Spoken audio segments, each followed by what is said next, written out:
Okay, I haven't seen Whiplash, but bear with me. It's that scene of oh geez, what's his name? James Hetfield. J.K. Simmons. Simmons. J.K. Simmons doing the tempo shit, Yeah. except it's just me making you all like clap sync again and again and again until I'm really happy with Not this. quite my tempo. Anyway, So are we doing my clap sync or your clap sync? Were you rushing or were you dragging? That's great for anybody who's seen Whiplash. Emma's seen Whiplash. Emma's I'm the the only only one one. who's Great. seen Whiplash. It's a great movie. Not even You the should first one watch to it. make the reference, and the only one who has seen it. Yeah. I'm dragging my ass to the Ghoul segment? Ghoul segment. Yeah. Gavin the Ghouls. Yeah, I'm oh trying to my remember gosh. what my I have ghouls 3 were. ghouls. I I have know- 2 ghouls. I have at least They're one. all I horror thought I as had well. A second one. Mine are all horror also. I have one that is horror. I am trying to pick from the 15 movies I have watched Jesus since we Christ. last recorded. Keeping up with the goal. I'm picking- Keeping up so good. I'm picking Actually, this one and these 2. I've actually watched enough that I don't need to watch anything else for the month of February. If I don't want to, I'm gonna. Yeah. So pretty cool. Yeah. Oh man. That's fun. Wow. You should create a big tier list video. Yeah. Just release See, it. you should as just a- do it no, on What stream. you should do is you should start another podcast where the moment you finish watching a movie, you record the podcast with your thoughts on Yeah, it. yeah, yeah. Oh God. You can call it That Gavin would- the Ghouls. There we That go. would- The oh, Ghouls God. podcast. I just don't want to have to gab American History X, Oh. Glass Onion, and Shaun of the Dead in the same time Shaun of- span. Yeah. You know? Yeah. That It makes just sense. doesn't sound fun. Speaking of Whiplash. Yeah, right? Okay. Well, while Noah figures his shit out, I'm going to start with a movie that you might have seen me talking about in the Casual Obsession server. A little while earlier this month, maybe even before the last episode was recorded, I made a TikTok video bitching about 2016's movie Passengers. It sucks. no. And in the well, oh God, don't even get me started on I Passengers. saw that movie in theaters. Me too. Me too. And Yikes. God, was it a disappointment. It's really creepy in not a fun or good or intentional way. The movie seems to think that you ought to just get over what Chris Pratt's character does and the way that they communicate this is by having his victim just get over it, which is super fun. That's love that. not good. But Mhm. in the comments of that TikTok, I got a movie recommendation for a movie from 2009 called Pandorum, saying if you hated Passengers, you'll probably like Pandorum. Right. And I'm like, okay, it's on some lists with Event Horizon, so maybe. And the person was like, well, if you like Event Horizon, you'll like Pandorum. And I'm like, okay, sold. So I sat down and Noah and I watched it, and it is much better than Passengers. Oh, It's well, there really we go. fun. Nice there. Yeah. Does it is- have a male character that doesn't wake up the female passenger that he has a crush on? Yeah, pretty much. Oh, that's well, that's there we how go. that's how low the Wow. bar is. Well, all right. It has similar plot points to both Passengers and Event Horizon, so those comparisons are both warranted. The tone, I would say, is somewhere between Event Horizon and the old Resident Evil movies, like Okay. the 2000s Resi movies. Okay. Would you love those? I do, unfortunately. They do have a soft spot for I would like me. to caveat the first 2 Resi movies, Yeah. not the later ones, No. but like the fun sci-fi When I say energy the old of those ones, I mean the old ones. Before I don't Resident mean Evil as jumped they the continued. shark. They pull it together at the end. This is not a Resident Evil gab, but I will say the last movie, I was like, oh, you did have a plan for this whole goddamn thing. Could have fooled me. But Pandorum, I enjoyed it a lot. It was fun. Speaking of the Resident Evil movies, wasn't Paul W.S. Anderson one of the writers on No, Pandorum? he was a producer. Ah. Yeah, no, it has him written all Yeah. over it. It feels like that's like when I say Event Horizon mixed with Resident Evil, I just mean it feels like Paul W.S. Anderson Oh, okay. did some shit with it. Gotcha. And it's fun, and I enjoyed it. It's not perfect, but I really liked it, and it's got a special spot in my heart now. Plot-wise, it's a lot more cohesive as a standalone than the Resi movies, because the Resident Evil movies are a mess, but this one has a very succinct storyline, and I enjoyed it. Nice. The other two movies that I watched that were horror were The Void from 2016. Oh, hell yeah. Which- Oh, I've heard things about that one. It had a lot of Benson and Moorhead vibes, good and bad. Was it directed Yeah, by I see them? that. No. Oh, okay. No, it's Steven Kostansky. It was fun. And Jeremy Gillespie. It did remind me of Endless, but not as good. I think the cosmic horror elements were done better in the Endless. Oh. Okay. The monster effects were incredible. Yeah. I they really think are. those were. There's someone reviewed it with the like Tumblr format of like movie budget, casting $10, directing $20, Yeah. camera work $800, practical creature effects $153,000, likable characters $50. Someone who's good at the economy, please help me budget this. My family is dying. Well, what they're forgetting there, though, is that they also spent good money on the soundtrack, because I love the soundtrack of that The movie. is a good soundtrack's really soundtrack. good, yeah. The characters are incredibly unlikable, and it's a huge detriment to the story. Yeah, Mm. that's fair. But it was a fun watch. I think I think the story needed more work because all of the like visual elements are really, really strong, and all of the editing and sound work are really strong. It's a fun spectacle, but I don't think that the story makes it good enough to leave like a huge impact, which is kind of disappointing because everything else works so well. Gotcha. Okay. but yeah. I'm glad you watched it and shared your thoughts, though, because the only time I've really heard of The Void, other than I think it's been brought up like a couple times in the past year, especially recently, but in like the VTuber group where I will host impromptu movie nights and show them horror movies. And I do have an update on how that experience is going. But one time when, this is maybe a couple weeks ago, the VTuber was streaming and somebody hopped into chat and we were talking about movie nights. And they were like, oh, you should watch The Void. And the VTuber was like, I only trust movie recommendations from Emma.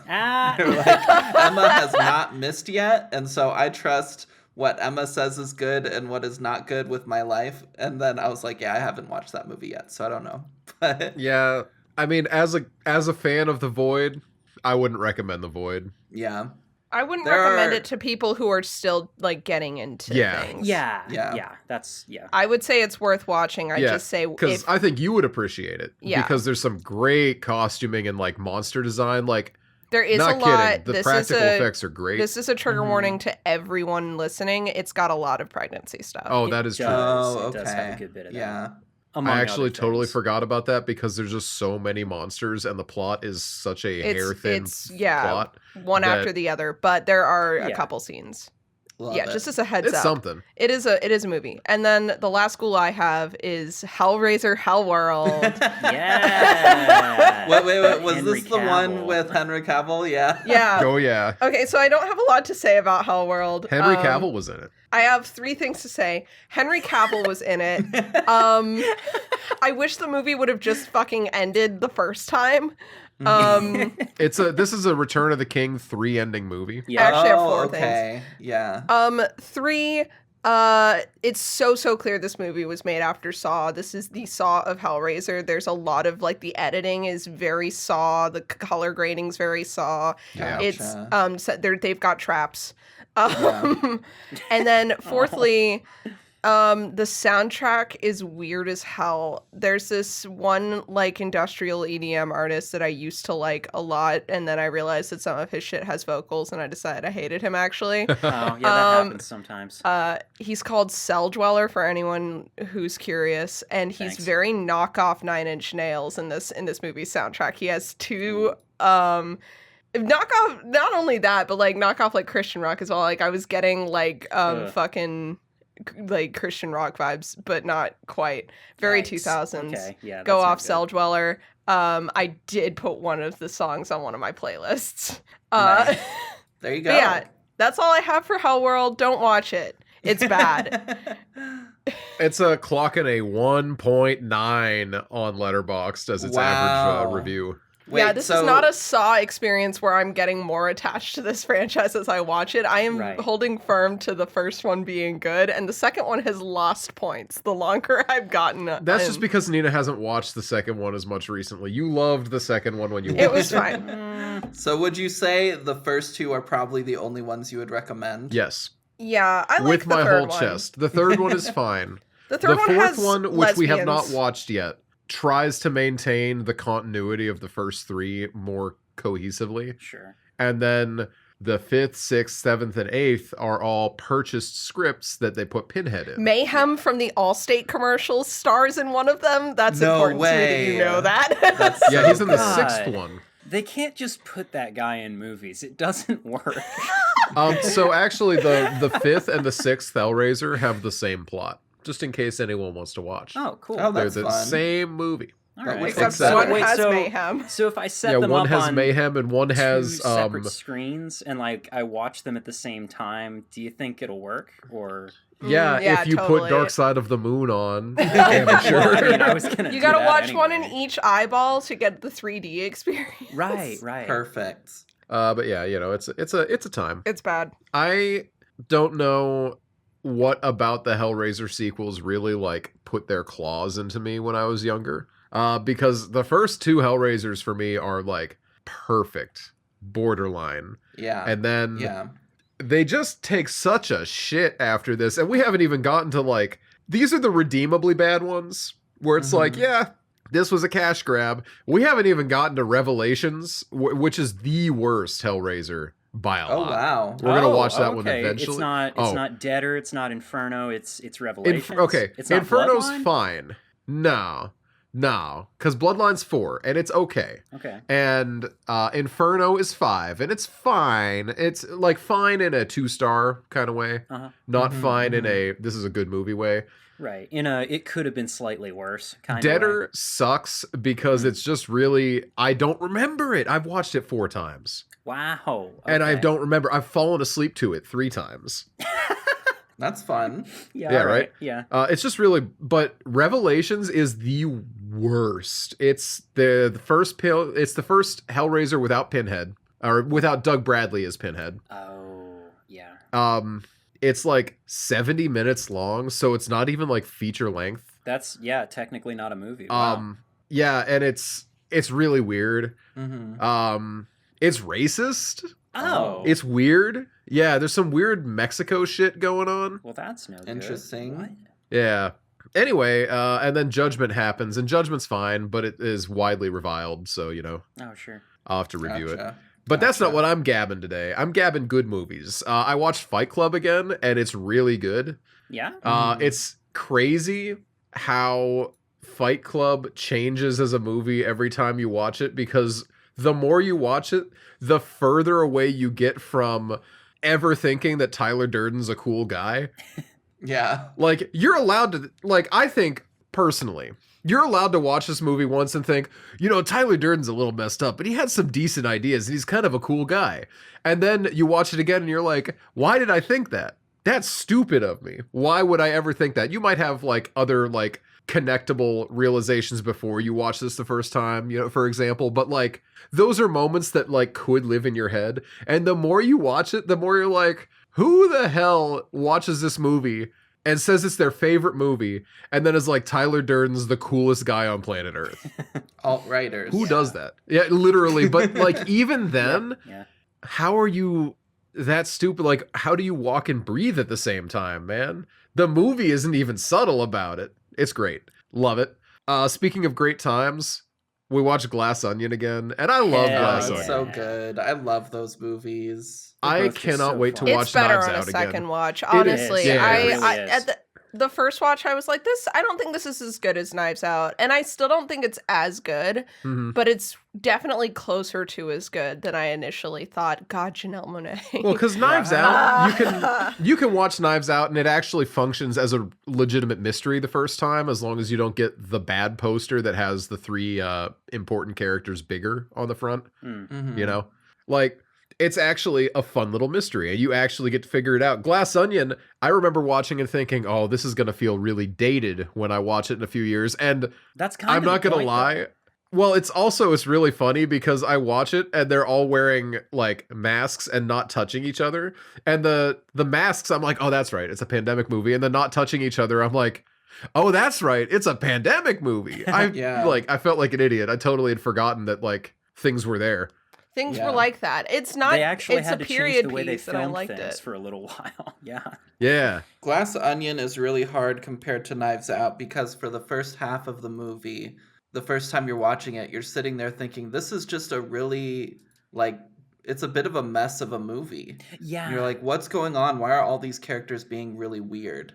And Right. then the flip switches, and you're like, oh. And then on a rewatch, you're like, okay, I see what's happening. Okay, it's Yeah. been consistent this entire time. Now that I Yeah. know everyone's motivations, everything makes like 100% sense on a rewatch. Yeah. Mhm. Mm-hmm. God, we got to But pick up Knives Out. Knives Oh my Out God. is my comfort movie. Like, It's I just- watch, it's so good. I put it on all the time, and I just love it. It's so Mhm. good. It is one of those for sure. Yeah. And I got one more movie. Okay, Okay. let's Okay. go. I'm ready.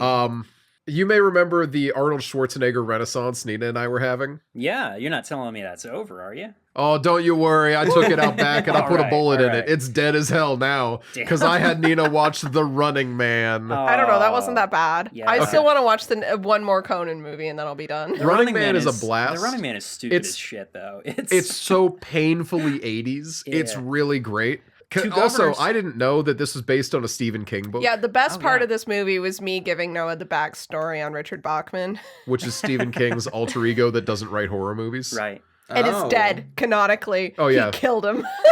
Oh my god, he's dead. Oh. Oh, yeah, he sad. I didn't even know he dedicated was one sick. of... Every Richard Bachman novel that's been published since the late 90s, I think, is canonically found by his widow. That's so funny.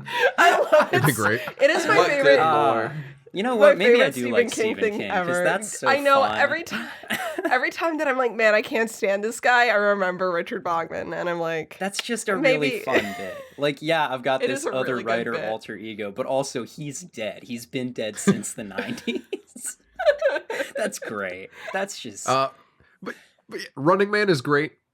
You gotta check it out because it's the peak of Arnold Schwarzenegger delivering these atrocious one-liners, but still maintaining 80s cheese. that's all I remember from it. Is it like better than I remember? Because I remember it being like bull and also shit. it's fun. It's Okay, fun. cool. You got That's what really it needs to 80s be. music. You got Richard Dawson playing up this insane game show character who is literally Himself. just his Family Feud character. Yeah, that's just exactly. how he always was.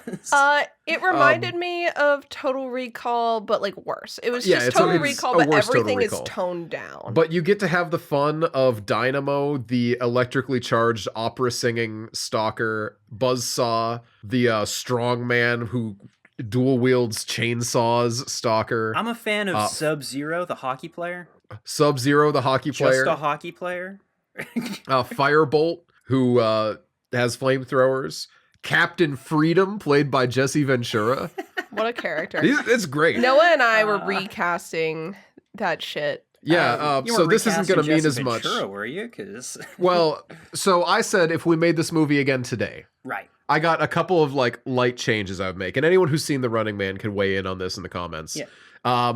My remake has Dave Bautista instead of Arnold, Okay. Mhm. Yeah. so we'll start with that because I think, I'm up for that. as far as big actors go, I think that I would enjoy Dave Bautista more than I'd enjoy John Cena, even though John Cena's probably a cleaner one for one. I would have thought that like maybe Dwayne the Rock Johnson was the other obvious choice. I but don't in want any him. I case, don't- Dave we Bautista boo is the Dwayne the best Rock choice of Johnson. all of Boo, them. Dwayne Absolutely, sucks. yes. Bautista I'm is just- such a good actor. Absolutely. He He is. And The I think Rock that is he kinda could play the sucks. character like actually well and Yeah. maybe make the movie good. John Cena would be like if we were just doing a soulless remake, but we're going for a good one here. Right. So it's And gonna The Rock be Dave is if we're Bautista. making a bad remake. Exactly. Yeah. Rock is The realistically Rock what looks would at the happen. camera, does the eyebrow thing, and is like, I guess I'm gonna be running, man. And then Kevin Hart goes, come on, The Rock, we gotta get out of here.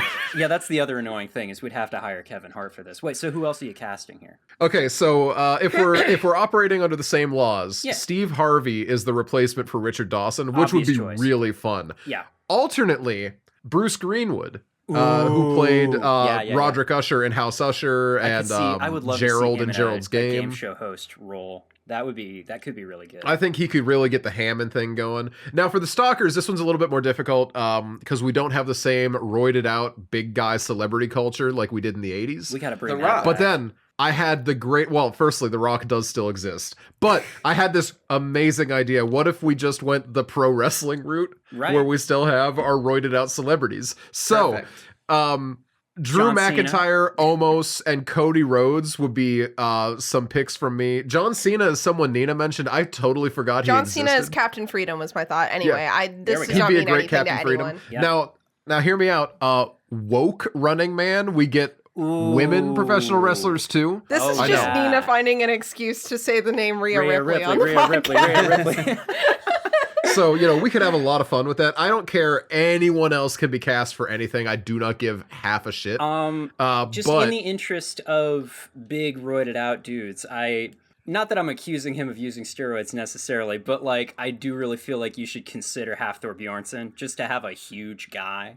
I was considering him, but then I was like, the guy kind of is typecast as just the tall guy, and I don't want to do that to him, even though I just don't know if I could get him to convincingly play a man named Buzzsaw. Mm-hmm. What if he's into it though? He might be into it. He might. But be. anyway, that's my recast of The Running Man. Mhm. Regardless, you should check it out. It's a lot of fun.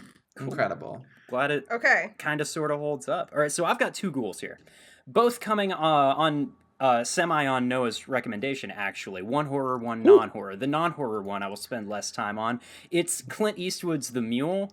Oh, Which yeah, I have Noah been watched putting that off one watching recently. for a really long time because I just historically have not been a huge fan of old man Eastwood. I don't know, like I feel like everything of his that I've seen since the 90s has been just kind of like, all right, Clint Eastwood's too old for this. And Right. I did not think that he was going to be able to come back from that in my perception, but goddamn, The Mule is good. I liked it an awful lot. Isn't it? It's a really. That is the It feels very performance of a heartfelt. lifetime coming off of him, I think. It's a kind It's of actually a acting shame that haven't he seen has him- another movie after that. And I only I'm say gonna that watch because it. I haven't have seen to. it yet. I have to watch it, but yeah, it makes me want to watch Cry Macho actually, because like Yeah. I wouldn't have been excited about it otherwise. The Mule's just real good though. I enjoyed it. So the other though, this is one that I had been intending to watch regardless, but I got recommended from Noah, and that was the reason I watched it when I did, and that is David Cronenberg's Videodrome. Let's go. Hot damn, that Cronenberg sure does Cronenberg, doesn't he? He crones all over that berg. Stop it. Yeah, he really is. If there's a Berg, he's croning it. This Yeah. movie is insane. It is Yeah. absolutely crazy. And like, it's Cronenberg. You go in expecting that, right? But tell you what, I am just never ready for the shit this man churns out. And this is nothing against. Oh shit! What movie did I watch recently that was like Another Cronenberg? clearly trying to be this? Oh yeah, Oh, you The watched Void. something. Yeah, I was thinking nothing The against Void. The Void, which is trying to evoke similar like energy to people it shoots compare it to his more- work. Okay, I get it, but I feel like what The Void's shooting for is a lot more Event Horizon and Hellraiser-ish than it Oh, is no, it Cronenberg, definitely you know? is. Like, Cronenberg's body horror has a very particular kind of flavor to it that nobody else But- goes for. Exactly. And you can always tell when people try to evoke his imagery. Yeah. And watching Videodrome makes it so embarrassing to watch those movies again. You watch Honestly. Videodrome and you're like, damn, these guys suck at trying to be this guy. Yeah, nobody can And it's do so this. sad to watch someone just come so short Yeah. time after time because this is something else. He's just a Yeah. guy who knows what he's doing. And I just the kind of statements that he's making about advancing technology and the way that it drives people further away from each other and blah blah blah.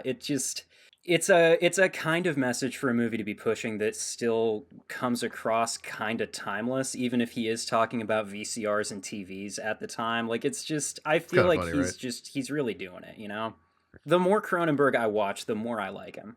Just good shit. I really wish that this was not an NFT because I don't think I'm going to be able to get my hands on it. Have you ever But tried just right clicking it? oh, it's a 1 minute short that he did called "The Death of David Cronenberg," where he has a model of his dead body in his bedroom, Yeah, that sounds like and he something just he would comes up do. and like sits and looks at it. And a lot of this, he said it was about like his wife who had passed. Okay. Um, but yeah, he just left the dead David up there for a while and just like kept coming back and visiting it and seeing like what it was, and then he made the little short film about it. Wow. Yeah, That is so something. That's a I don't very know. David Cronenberg thing, for sure. He's a creator. I'm so interested in how his brain ticks. Right? Yeah. Have you watched Crimes to the Future yet? Because you gotta. No, not yet. It's the bad news here is that it is really difficult for me during this movie binge to watch only good movies. Oh, right. And his Because I shit's have heavy, a stack. Well, I have a stack right now of 25 Blu-rays sitting on my little TV tray too. Right. that I want to watch. They are just my like physical backlog I need to get through because Right. I would love to watch some things again and watch some things for the first time. And some of them Nina wants to watch too, so I got to save those. And then I Right. find other movies that look good, and I'm like, well, I can't watch this without Nina. Right. You need filler. Yeah, but I Kind of. also on my watch list I just dropped in like 15 new French Extremity movies. Oof. I'm sorry, no, I'm sorry. 7 new French Extremity movies that That's I'm going to be far visiting. more manageable number. Oh my god. 8. Is it my turn? Come back to the podcast It is your in a turn. couple Let's of go. weeks and suddenly Noah's new thing is new French Extremity the way that mine is Giallo movies. God, Terrifying. Would hate that. me too. All right. Yeah, what's Get going ready, on? everybody, for a hell of an update. So, All right. since our last episode, I have watched a movie that you all love 2 times. The Pope's Exorcist. Fuck Let's yes. go. Oh yeah, hell yeah! I've been waiting for this one. So, I watched The Pope's Exorcist, had an incredible time. It's fucking ridiculous. It's so much fun.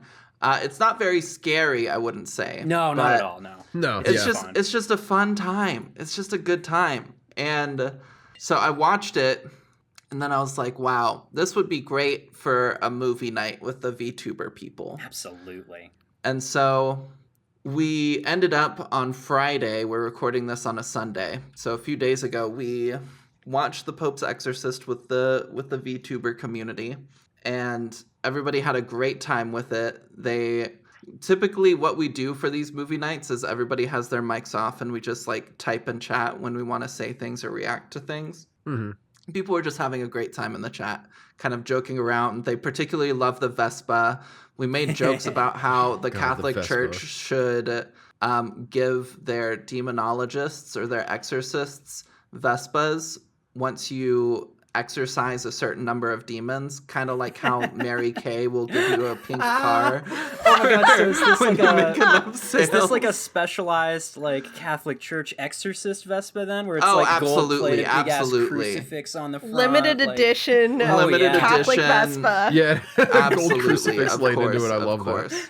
that. We were all loving it. I got to share. We were all like, we want more of these movies, and we got to share. I got to share that like a second one's already been greenlit. And I'm so excited. I want so Right. many more of these movies because they're so Right. fun. But then, so we finished the movie. It was about 4 a.m. And for those of you in the know, I typically stay up until like 5 or 6 a.m. And with this group in the past, we've finished a movie and everybody's just so hyped that they're like, can we watch another movie? And so they asked that, and I was like, I don't know that I have enough time for another movie. Right. But I was like, I can show you the first episode of a show. And they're like, okay. And let me tell you, I got to introduce them to Mike Flanagan and The Haunting of Hill House. Oh, Yes. Oh hell yeah! God, the first episode of Hill House is so good. Going It's back to really it, good. I'm even happier with it every single time I watch it.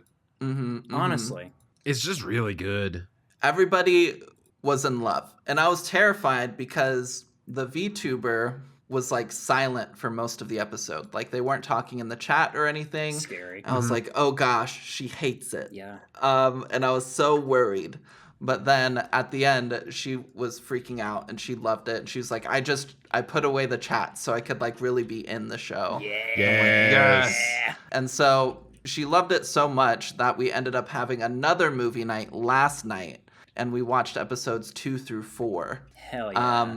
And everybody was really invested, really engaging with the characters and the stories and like the emotional impacts that were being made. And it was so good. And we stopped and I was like, okay, next time we do this, which might be tonight, but I was like, next time we do this, we get episodes 5 and 6, which are incredible pieces of television. And they've been, obviously for the first few episodes of Hill House, you're like, what's going on? What's happening? Like, Oh, yeah, what you're just trying happened to at the find house? more Like, out. what's happening with Nell? And I'm like, episode 5, we start off, we see everything that happens with Nell. And I'm like, and it's incredible. And so I'm so excited to watch it with them, and it's gonna be so fun. And I'm loving that they're enjoying it. And the VTuber was like, I want to watch more of these shows with you. And I'm like, perfect. Oh, I was like, yes. even if we don't do it as like community nights, I'm like, I'm happy to just hop in a like watch party with you, and I'll show you Midnight Mass. I'll show you Blind Fuck Manor. yeah. I was gonna say, Yeah. great news. There are 3 more of these. Yeah. So it's just so good. I love it. Yeah. And it's been so fun. That's awesome. Oh, I love that. That's great. That's so fun. I've hooked people into horror. Getting them. Come on, Yeah. Mike. We're using you to do this. The least you can do is come on the podcast and talk about Blood Glacier with us. That's very true. That's I'd be very so true, Mike. terrified to That talk is to the Mike least we can do. Flanagan. Okay, if we ever got big enough, I would want both Mike and Kate. Of course. So you that Kate Yeah. can lie Yeah. about Come watching on. Blood Glacier? No, thank you. So that Kate can pull an Emma with Willy's Wonderland and just completely fake it through the entire episode. God, what a time. It's so good. I don't care. She's really funny and I want to hang out with her. I like how we're Yeah. all assuming Mike cares more about Blood Glacier. As No, though he but he'll should watch or it for something. us. Like, I think he would do the homework. He seems Actually, like that reminds me. Is Blood Glacier on Letterboxd? I'd love to see. I don't know. It's got to be. Anyway. Is Blood Glacier streaming anywhere right now? Who knows? You own Who a DVD knows? of it. I It's do on own a DVD Tubi. of it. It's on Tubi. Fuck yeah. That's where it belongs. Nice. Okay, it's Derogatory, rocking that's where a it belongs. 2.7. That's higher than That's it actually- deserves. Way better than I expected. Yeah, its peak is at 3 stars. That's way better than it deserves. 3 out of 5? Come on now. Yeah. No. Okay. It can't have that. God, this is awesome. as host of the episode, I am demanding that we move on.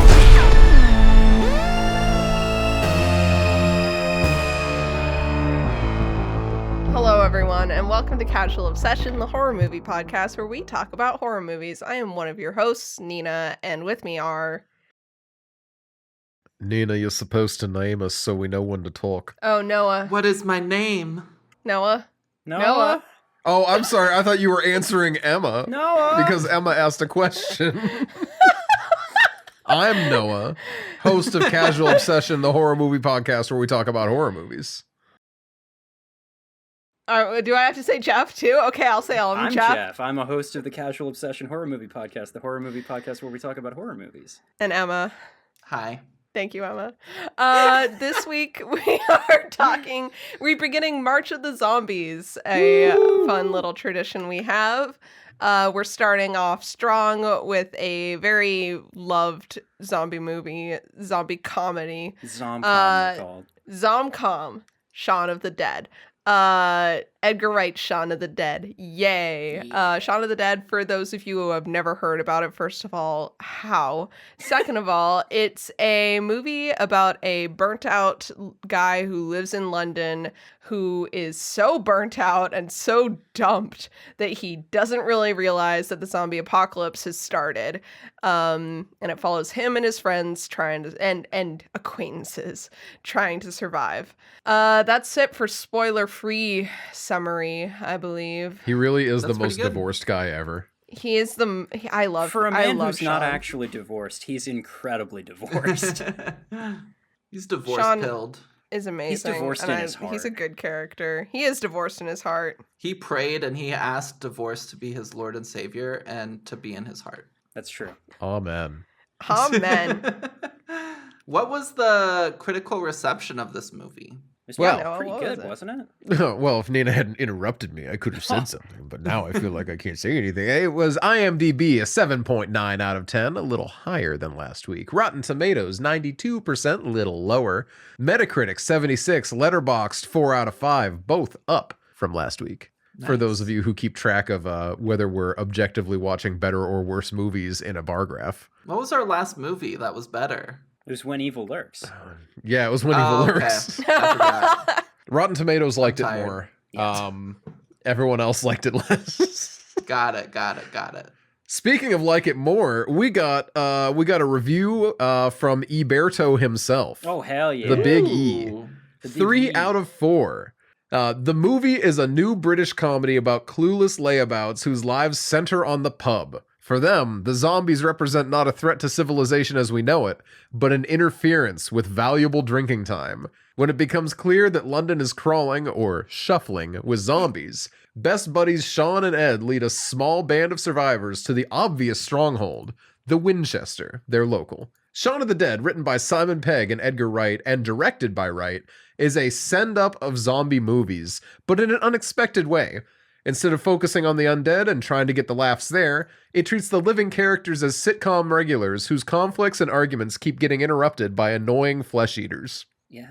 In the first 2 or 3 scenes, as he crawls out of bed and plods down the street wrapped in the misery of his hangover, Shaun doesn't even notice the zombies. Sure, they're on TV news, but who watches the news? For Shaun and Ed, the news functions primarily as a reassurance that the set will be operating when the football match begins. There's another line in here about him using a cricket bat, and then as an aside to his American audience, he says, that's like a baseball bat, you know, the clueless weapon for clueless people. Iconic. But yeah, 3 out of 4 from Ebert. Yeah, Not all right. bad. And I found something from Twitter Brandon on this one. Okay. He hasn't logged it anywhere. He hasn't talked about it, but he did mention it under a post of a movie called Big Nothing. That was my favorite here it is. Metallica All right. song. It was right after Shaun of the Dead, and I was dead set on seeing everything this Peg guy had to offer. So I tracked all this shit down. It was all garbage, but for some reason I thought this thing, Big Nothing, was the coolest movie ever. So he clearly Thought it loved was Shaun of the Dead. garbage?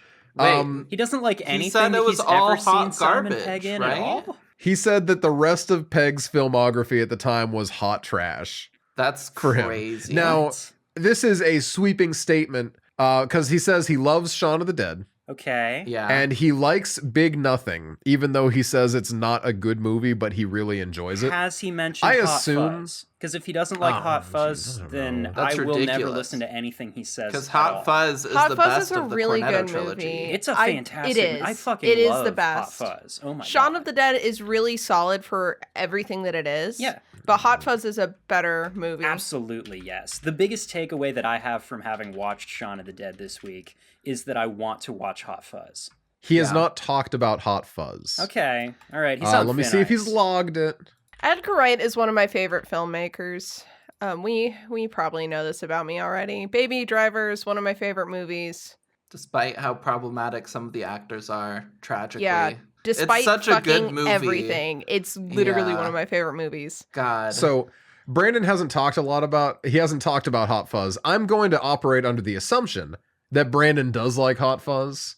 Because if he likes Shaun of the Dead, Hot Fuzz is just better Well, Shaun plus- of the Dead. Plus, it's all like action stuff, and Brandon's more of an action movie guy. Okay, like, but Okay, listen, we okay, can't then go we down that cannot path. because Anyways. Brandon, when it comes to action parodies, it's kind of like he He's doesn't. kind of shitty about it. Yeah, Okay. If they don't take the action as an art form as seriously as he wants them to, he's like, this is fine, I guess. But or this is hot trash. yeah. Yeah, I love don't. that you all know this about Twitter Brandon. All I'm saying is Twitter Brandon lives We've about noted 2.5 trends. hours south of where I live, and I could hypothetically meet him and just be like, hey man, what the hell?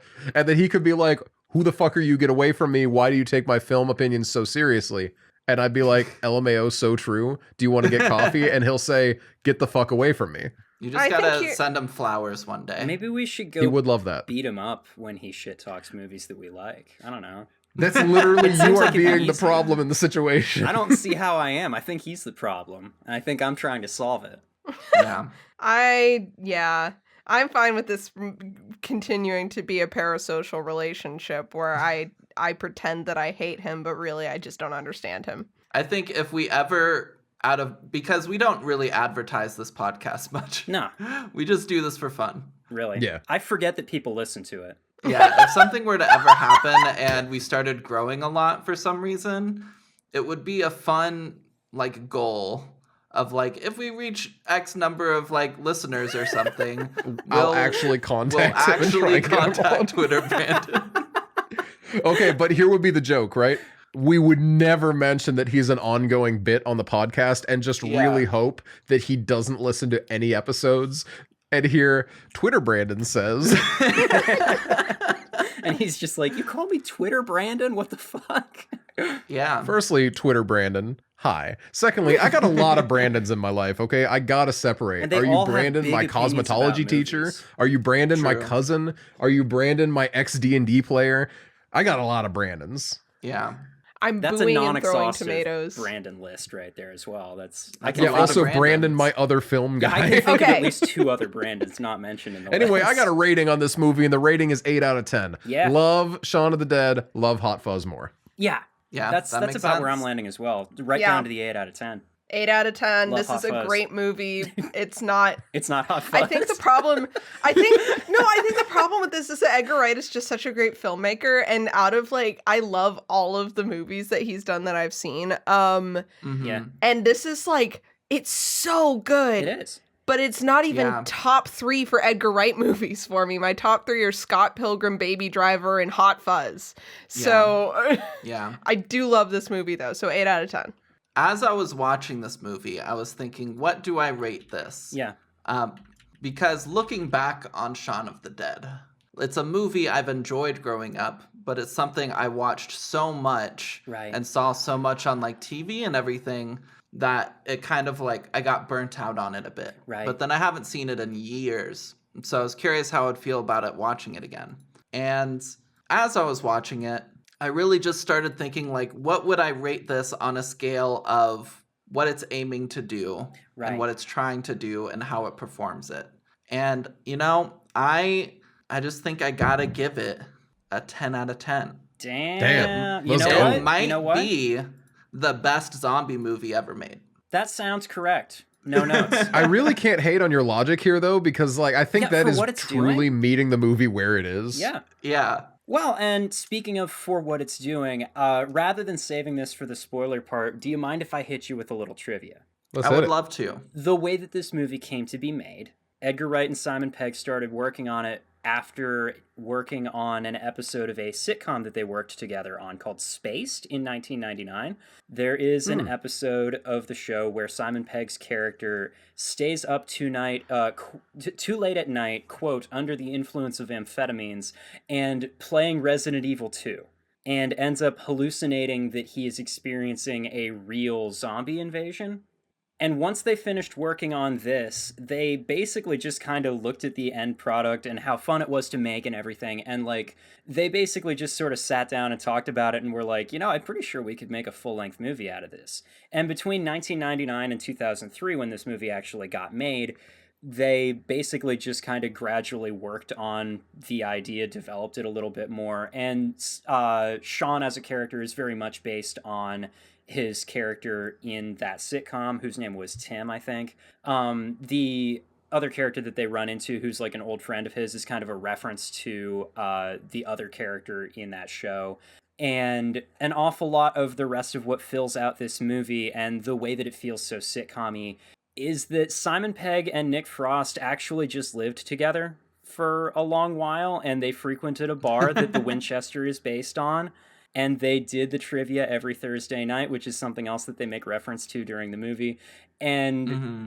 very much we're just kind of living the way that Shaun and Ed are shown to live in this movie. Ed also has an awful lot of Edgar Wright projected onto him as well. So I think that is an awful lot of what lends this movie this specific like thing that it's got. Also, I read a lengthy thing that Simon Pegg said where he talked about writer teams that are also a director and an actor respectively, and how he thinks that having actors in the writing room with the director and such are like a really powerful creative force that lends the movie, the final product, a really distinct kind of like identity that other projects simply won't get. We can get more into that later on, though. I thought that was relevant to mention here.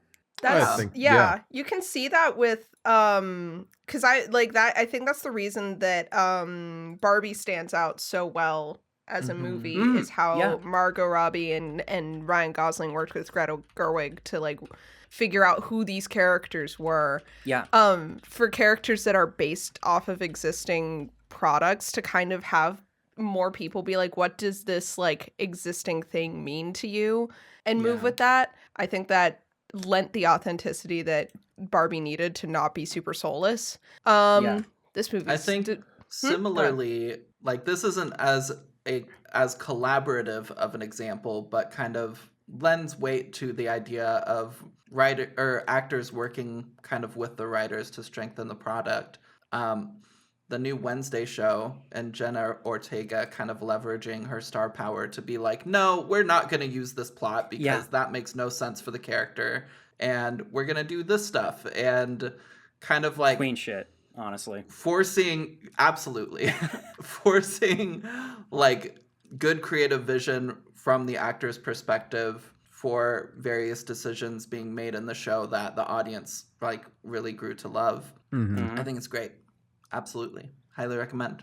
I never got around to watching it, but I heard it was really good. It's and not pretty just fun. from my Jenna Ortega stan friends. Yeah. I mostly heard it from one Jenna Ortega stan friend. Was it me? Was I the one that told No. Was it me, Jesus? Shout out to Abraham. Shout out to Abraham. Also, they were hot as Hamlet. Yeah, you need a stan and you need a fan of the character in your. We need more in Henry your writer Cavill scene. in show business is what we need. We do. Okay. Yeah. Next up, after our ratings, Nina forgets things. Nina, it's in my notes. It's right there. It's right here. With content warnings. Nina doesn't even know what we're doing. So in terms of Right Anyway. when I think you finally all have the order down, you surprise me. Nina just doesn't know how to navigate my note format. I don't. Anyway, content warnings. Nick Frost says the N-word. He does. And it actually like blindsided me. This movie it's is wild. 20 years old. Tis. That is not an excuse. It is giving context. Yeah. Yeah. It is It's also not 20 years old and British. Yeah. Yeah.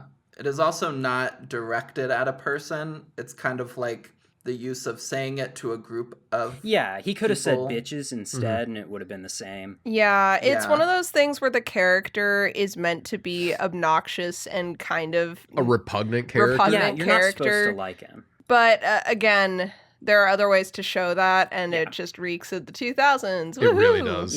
Yeah. Also, there's a lot of gore and a lot of zombie shit. So, There eating is. people, gore. I have another one Mhm. that I meant to bring up prior to recording the podcast to get your opinions on it. Oh, But but instead you're getting it live. But I forgot. But instead we're getting it live. Potentially some like slavery stuff at the end. You know what? That hadn't occurred You to could me, definitely- but I do sort of yeah. see it. You could Yeah. definitely Yeah. spin that. Yeah. It's exploitation, most certainly. There's no denying it. Mhm. Yeah. I'm confused as to what we're Oh, referring when they to. chain up the zombies as retail workers. Because they're like, Oh. oh, Yeah, they use retain them as just a enough of forced themselves. labor. Yeah. The Yeah. mobile dead. Yeah, okay. Yeah. Mhm. Yeah, I I see think it. that's yeah. I think that's obviously I agree on just Mhm. bringing it up, but I think it's a piece of and specifically in that last scene, there's a ton of just like rushed world building to make the final scene make sense. Yeah. Yeah. And that's one of 3 things where they're like, see, okay, hold on, we got to establish something real fast Yeah. here. Well, and Okay. it's also And it's Very like, you did hilarious zombie game show. yeah. It honestly it reeks It's- of capitalism Yeah, more it's, than it's anything. largely serving a bigger bit that's kind of running through the entire movie, which is just like, I don't know, how casually can the world accept a zombie apocalypse?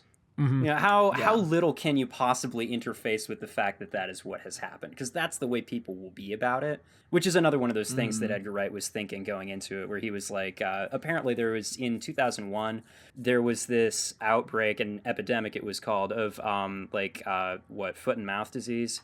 And Edgar Wright actually completely missed it because he just didn't watch the news for 2 weeks. And then one day he turned his TV on and he saw videos of like cattle being burned, and he was like, "Hey, what the hell's going on here?" So Oh, based mad on cow disease. having that experience, he was like, "You know what? A guy could, if he was just not paying attention, he could totally miss the beginning of a zombie outbreak. He could get some real distance in here without realizing." Yeah. You said foot and mouth disease. That was what it said in the article that I read. Okay. I remember Mad Cow. Was that I was in 2001? Europe at the time. Yeah. My dad, Okay, I I guess the never article really that I read was donated wrong. blood. I don't know. but my dad Edgar Wright might have been regularly wrong. donated blood throughout his life, and he complained for a while because he wasn't allowed to donate blood because he lived in Europe during Mad Cow. Oh man, they thought he might have been a mad cow Yeah. in disguise. I could see it with my dad, honestly. Yeah. I was going to make a joke about how he should have donated the rest of his blood, but I wasn't sure if that was podcast You know, appropriate. I would love it. I'd remember love hearing it. about mad cow disease, and I gotta say, prions are scary. That's all They I got. most certainly are. Oh my They- god. Yeah. Prions are fucking scary. And mad cow disease is like my least favorite epidemic to ever happen. And I think it's really funny that Edgar Wright just missed it. Yeah, worried about chronic wasting disease, gang. What's up? Let's go. Terrifying. Love to see it. Okay. It's spoiler time after. No, it's not. Oh, yeah. After. I got you. He does have it up, so he's not goofing. He did Well, he is getcha. goofing, but He is goofing. He's not, yeah. I'm goofing, but in a different way that you think. Ha ha ha I'm ha. joking, I'm Anyway, joking. let's do away with the formalities here. Emma, Yeah. scary or not? This shit. What do you think? Not scary. no, Damn. it's really not. Also true. Yeah. If you have a sensitivity remember- to gore, this one might gross you out, but The yeah, I gore's don't real, think real it's good. like, But what's scary in this movie is capitalism. Yeah. There's one scene where somebody is pulled out of a room by some zombies and torn up, and like they tear into his stomach and pull out guts and stuff. And when I was a kid, I remember being really shocked by that scene and like, oh my gosh, that's crazy. Yeah. But then now that I've seen so many more horror movies and Right. stuff, I'm like, that's fake. And I can tell that's like It is. fake. It looks but it's real still, good. I'm like, pretty that's well really done. fun. Yeah. Like, I can imagine this is the thing that like the desensitization has come with an appreciation of artistry, where I'm just Mhm. like, that looks really good. Yeah. I don't. Yeah, I'm absolutely. like, wow, how did they do that? Like, that was me with The Void. I was like, wow, that's really Right. great. I wonder how they did that. The Void has a ton of those kinds of things in it. Yeah. Yeah, no, not scary. Okay, are we ready for spoilers? I do believe we Yeah. are. Okay, so Shaun of the Dead starts out. We get introduced to Shaun. He's at a bar with his friends, and by friends I mean he has one friend. It's Ed. He is also there with his girlfriend and her roommates, or flatmates as they call them in England, Diane and David. And his girlfriend's name, Sean's girlfriend's name is Liz. So I'm going to be using those names pretty rapid fire. Ed is just kind of being a nuisance, and Liz is trying to express some discomfort about her relationship with Shaun as Ed is present. Doesn't really process with Shaun. As we kind of follow Shaun through his day-to-day life, we learn a few things about him. We learn that he lives with this grumpy man named Pete. Love Pete. Pete, my Love beloved. Pete. Pete's a very valid individual. I love Pete. Pete is tired. He's not having it. He is sick of Shaun and Ed. Ed has been crashing at their house for a long time, and Pete was told that Ed was eventually going to move on. He has not. It's been over 5 years. We're not given a specific time frame, but it's been at least 5 years. And he doesn't pay rent. As a child, I was always like, wow, Pete's an asshole. Yeah. Like, I hate that guy. But watching it today, I was like... He's right. Pete's right. He's just yeah. That's Pete's it. And, correct. He's justified, absolutely. Yeah. We learned that Shaun works as a sales associate at like an appliance store. Legally not Radio Shack. We learn, I thought it was more Best Buy coded, but it's England, so he works at the Maytag store. Transceiver Shack. Yeah, we learned that he I'm gonna lose it. We learned that he goes to the same convenience store every day, kind of glances at the papers but never buys any. And we learned that he was supposed to get a reservation for dinner at 8, and he did not do that. We learned that he is supposed to go over to his mom's house after his stepdad shows up at his workplace to tell him that, and he is very non-committal about that as well. He gets flowers for his mom, kind of meh about it, gets home, realizes he's fucked up the dinner reservation. I love Liz so much because he calls her to let her know he's fucked up, and he tries very half-heartedly to lie, and it becomes pretty clear that's because Liz knows him way too well. And she's like, you did not get it, did you? And he's like, no. She is mad at him, so he tries to apologize, and she dumps him, as she fucking should. Mm-hmm. Yeah. So what was going to be a night for the two of them turns into Ed and Nick Frost, who plays Ed. Sorry, I'm gonna say Nick Ed, and Simon. Nick. I am so sorry. I'm gonna say Nick and Simon probably a couple times because It's gonna happen. Sorry. So But valid. Shaun and Ed go to the same fucking pub they always go to, get super drunk, come home, and get super drunk, come home, and jam out to techno music until Pete comes in and tells them to shut the fuck up because he has a headache and he got mugged on the way home and those crazy bitches bit him. And it's 4 a.m. and he has to be at work in 4 fucking hours. Poor bitch.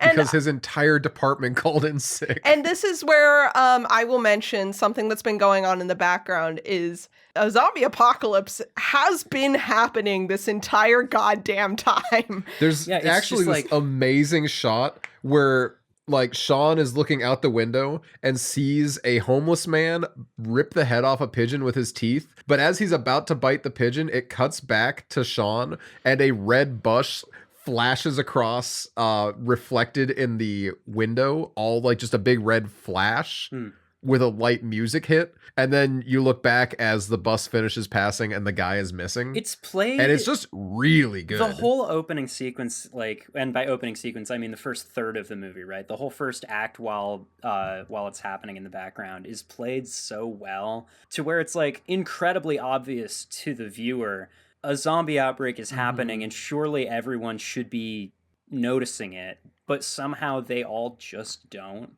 Mm-hmm. Yeah, and it's great because like it shows us at the beginning of the movie kind of like the routine that Shaun follows as like the busyness of society is kind of buzzing around him and everything, and then And he just tunes it out. he just tunes it out, and then we see him go through the same kind of like patterns and everything with the zombie outbreak happening, and to him it's like all the same noise, and you can understand like for him why it's all the same noise because it's very similar noise to like what he was hearing before or experiencing before, but like we're seeing it and he's just not paying attention like he always does, and it's great. Mm-hmm. Real good. Yeah, it's really good, and I love how it's very believable that Shaun would not notice it. 100%. Absolutely. And anyway, so the first kind of mention of it that I can give in the plot is that Pete got bit, and that is important. The next morning, Shaun wakes up, starts to figure out that shit's fucked. when he goes he goes all the way to the convenience store and comes back, still does not figure out anything's going on. It is in full swing out there. It is a zombie apocalypse out there. And it's at this he gets point home that you almost start to think, all right, how is he not noticing? Because it's shattered windows and everything. But he just everywhere. got broken up with. There's a True. lot of things True. that And he's you are hungover. just when you're and he's Yeah, hungover. he wants He's his on Diet a full Coke. autopilot. Yeah. He goes home and finds Ed staring out the window because there's someone in their backyard. It is a girl who they think is drunk, and then finally it fucking clicks when a couple zombies are pressed up against their window, and they've like pushed the girl through like a fucking umbrella holder, and she's punched a hole through her stomach, and she's still moving, and they're like, oh fuck. And unlike a lot of zombie movies, this one, Ed does use the word zombie, and Shaun is like, shut the fuck up, that is not real. Don't be saying that shit. And I love how it's addressed, because Ed's like, yeah, okay, but are there any out there? And he's like, yeah. Don't say the Z word. It's ridiculous. It's not zombies. Okay, but are there zombies out there? Yeah. They decide to make a plan, and after some revisions on the plan, they come to the conclusion that they are going to go to Shaun's mom's house, kill his stepdad, who they know has been bitten, take Shaun's mom, go get Liz, and then go to the pub and hide out there till everything blows over. There are some kinks in this, but they'll get there. They do a pretty good job. They've obtained a cricket bat and a shovel, and they're doing a pretty good job of just kind of maneuvering through these zombies by whacking them in the head. The zombies in this are pretty stereotypically like slow, driven by hunger, but not particularly dangerous. Like, as long as there's only a few of them, you can probably handle yourself. But once there starts being a horde, we start to see real danger. So they are able to make it to Shaun's mom's house. Shaun immediately runs into the problem of, I cannot just kill my stepdad in front of my stepmom when he's still conscious. Like, she's not going to understand what's going on. His real mom. Yeah. You said stepmom there. Oh, stepdad. They decide to all get in a car together and go over to Liz's place. They get over to Liz's place, and Shaun's like, we should go to the pub. And shockingly, Liz and her two flatmates are like, okay, fine. They're all in the car headed to the pub together. But on the way out, Philip, the stepdad, got bitten even worse. And he is rapidly dying.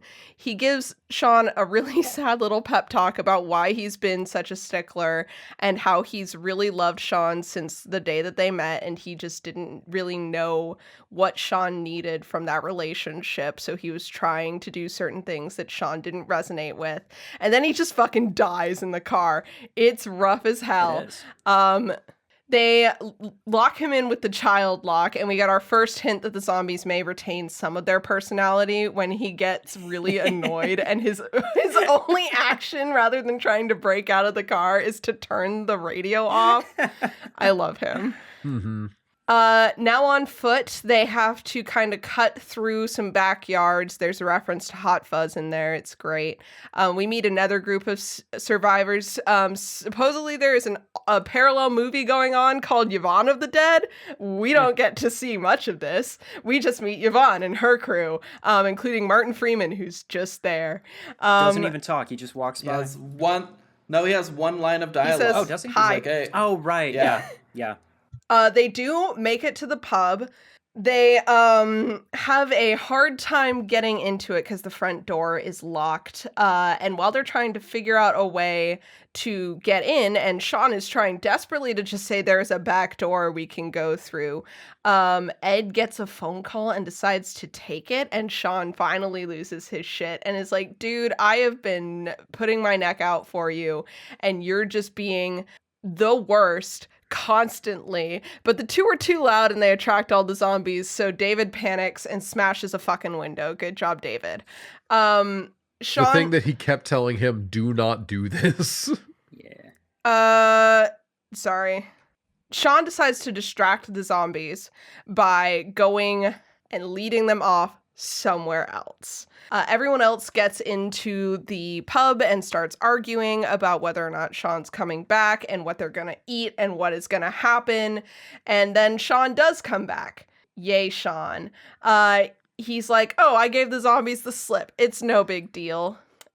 We do unfortunately then get the reveal that Shaun's mom did get bit. It's unfortunate.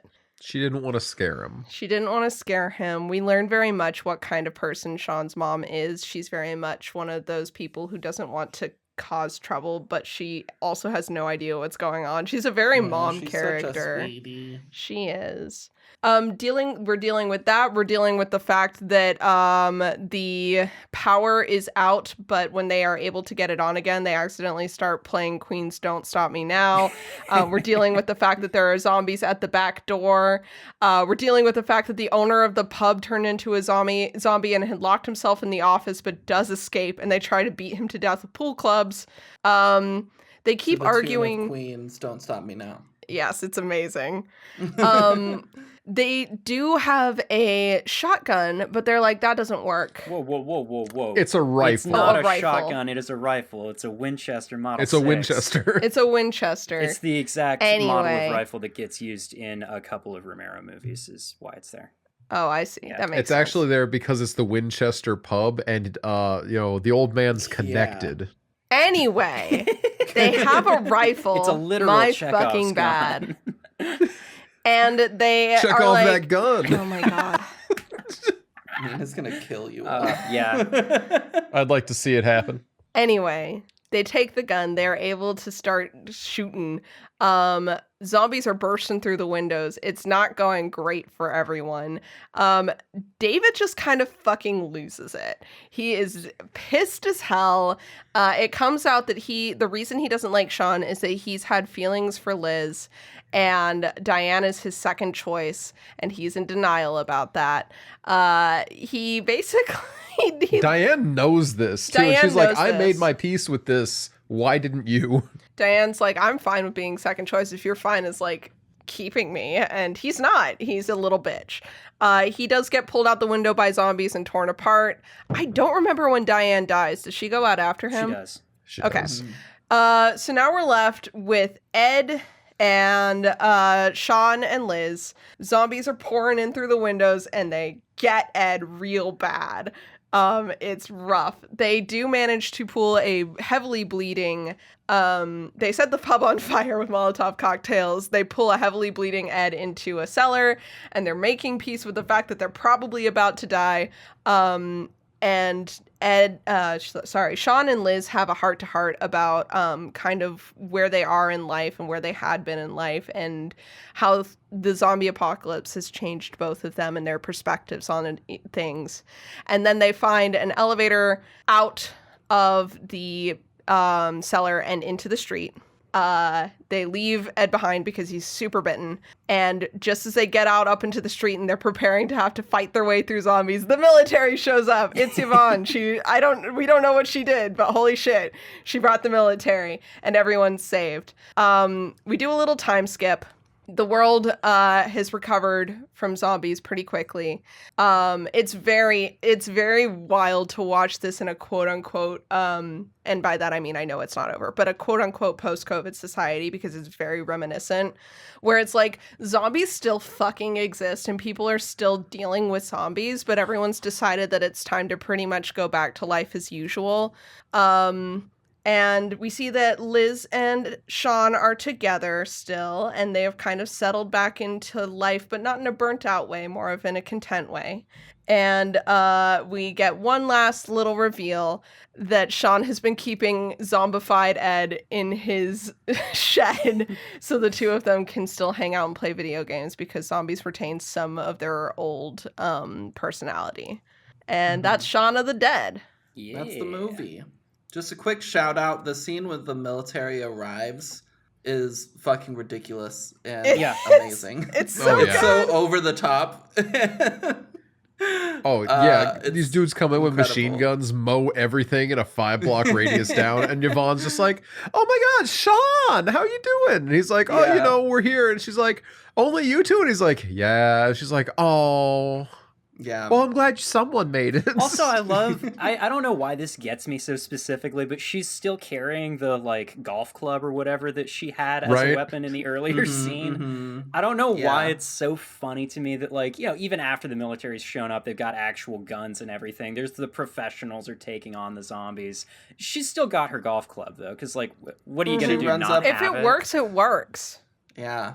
Well, I mean, the sense I got was she found the military and got in the car with them or whatever, Yeah. and was like, I know these other people are at this location. Can we please go try to I'm help pretty sure them? that's what we're supposed to assume has happened, yeah. Yeah. So I I mean- don't think she was able to, like, get to, like, a base and get, like, a gun or anything else. She just still had I don't what think she they'd give her had. one anyway. No. It's not- she's not connected. I don't know, in there's the just UK. something about the way that she's, like, holding it the exact same way and everything. I don't know. Yeah. Yeah. Just gets me. I love it. Frankly, if I survived a zombie outbreak, I'd go everywhere with some sort of blunt weapon like that. Likely. True. Mostly because Absolutely. now you'd kind of have to, Yeah, don't on leave like home a without personal it. safety front. Don't leave home without it. I'm doing my part. All that fun stuff. I love Yvonne as a character, and I love this like parallel story that we get hints of where it's the same story, but Yvonne is like super competent compared to Shaun. Yeah, just really successful. Um, Because when they run into each other early on in the movie, she mentions buying a house, and he's just like, "Bought? What?" She's like, ooh, sounds grown up, huh? I love her so much. She is a queen. I adore her. Gosh, what a good movie. I don't know. I feel I posted a joke in the host chat earlier where I was like, "Oh, this movie's about ignoring things until you're forced to address them, like not just in the zombie apocalypse, but also in every relationship." Yeah, very much. And I love how consistent that theme is. And I love how a lot of it is ignoring it until you're forced to confront it because external circumstances are making it such that you need to admit it. Yeah.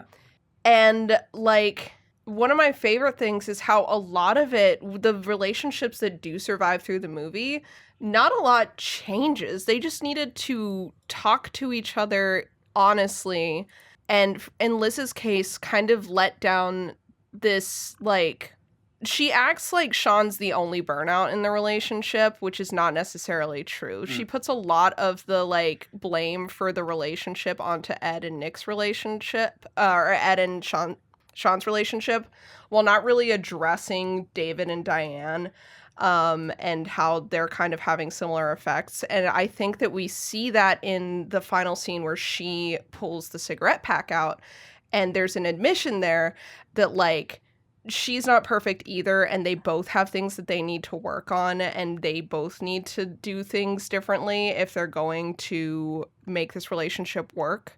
And I like that we see that their relationship post zombie apocalypse is very similar to how it was beforehand. They just have an understanding of each other that is better, and she understands that he is not only capable of being a better person, but that he is going to make an effort from here on out based on how he acted in the zombie apocalypse. Yeah. I really, really love that. I like that for a silly, goofy zombie parody. This is something I love about Edgar Wright. The depth It's is like still you have a lot of movies where the premise is really basic, but he doesn't just leave it with the basic premise. Same thing with like Scott Pilgrim and Baby Driver. It's like the flashy visuals and sharp editing and comedy are great, but the actual story about the characters and the themes are what make the movies like really, really good. Yeah. And that's partially why I think this could potentially be the greatest zombie movie of all time. Is most of the time with zombie movies, you have very similar themes being explored. You have like survival guilt, just kind of the desperation, like issues of trust, and a variety of other things. And a lot of zombie movies kind of heavily have those themes present. And because of that, not always, but for me, a lot of zombie movies just feel very samey sometimes. where they're just kind of different takes on the same thing. But one thing I know we all love and appreciate about like Mike Flanagan shows is they're not so much specifically just horror. They're very real, like relatable kind of themes and problems and dynamics being explored between a group of people. And there's a tinge of horror kind of influencing the Horror story. dramas, really, more so than anything else. Yeah. But like in the same way, the problems and the themes and all of these things that they're exploring just feel very relatable. It's about kind of like this burnt out character that's being kind of dragged behind by an old friend, finding like himself and stepping up to various challenges a bit. It's about the burnout loser friend learning kind of like how he's kind of let people down. The problems of a relationship and all of these other things being explored within a zombie movie. And it's just fresh, it's nice, and I love it a lot. It is. Yeah. Yeah. I was thinking about that with the whole like parallel to Yvonne's story, where Yvonne seems to have done the typical zombie story, the like 28 Days Later story, the Walking Dead Yeah. story, where she goes and she finds the military and they figure shit out, and eventually the apocalypse is ended. They just speed run that shit off screen, which I love. But this is like why zombie outbreak stories are my favorite, because I'm all about seeing how regular people deal with it. And I like how drawn out this one is, where it's like we have to deal with multiple relationships and everything, and just kind of seeing how the world devolves over multiple days. It's not just like we get one background scene where there's like a zombie and then the next scene all hell breaks loose.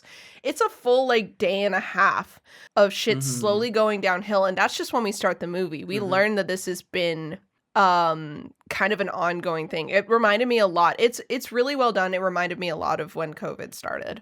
Yeah. Yeah, that makes sense. I could see it. Of like kind of seeing a bunch of news about things happening other places and wondering what's up with that, and then suddenly it's happening to you. Right.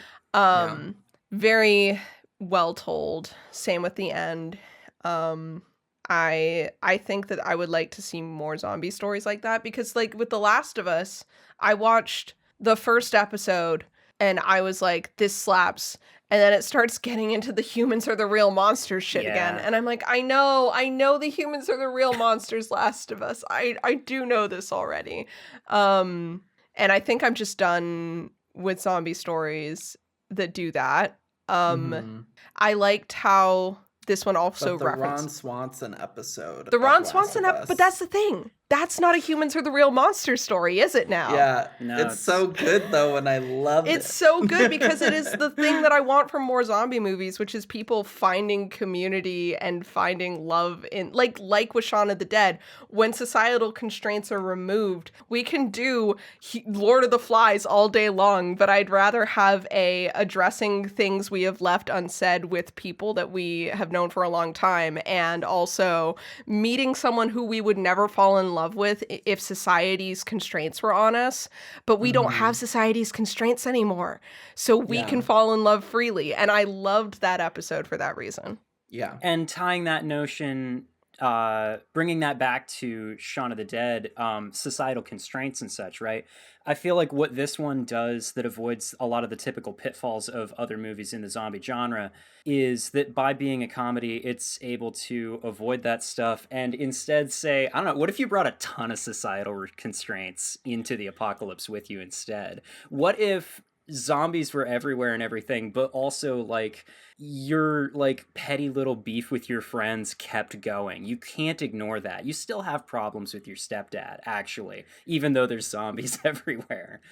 I like that. It's very British. Yeah. The way that everyone's still so polite to each other, and they've still got as all the world same is falling mundane apart. little issues with each other.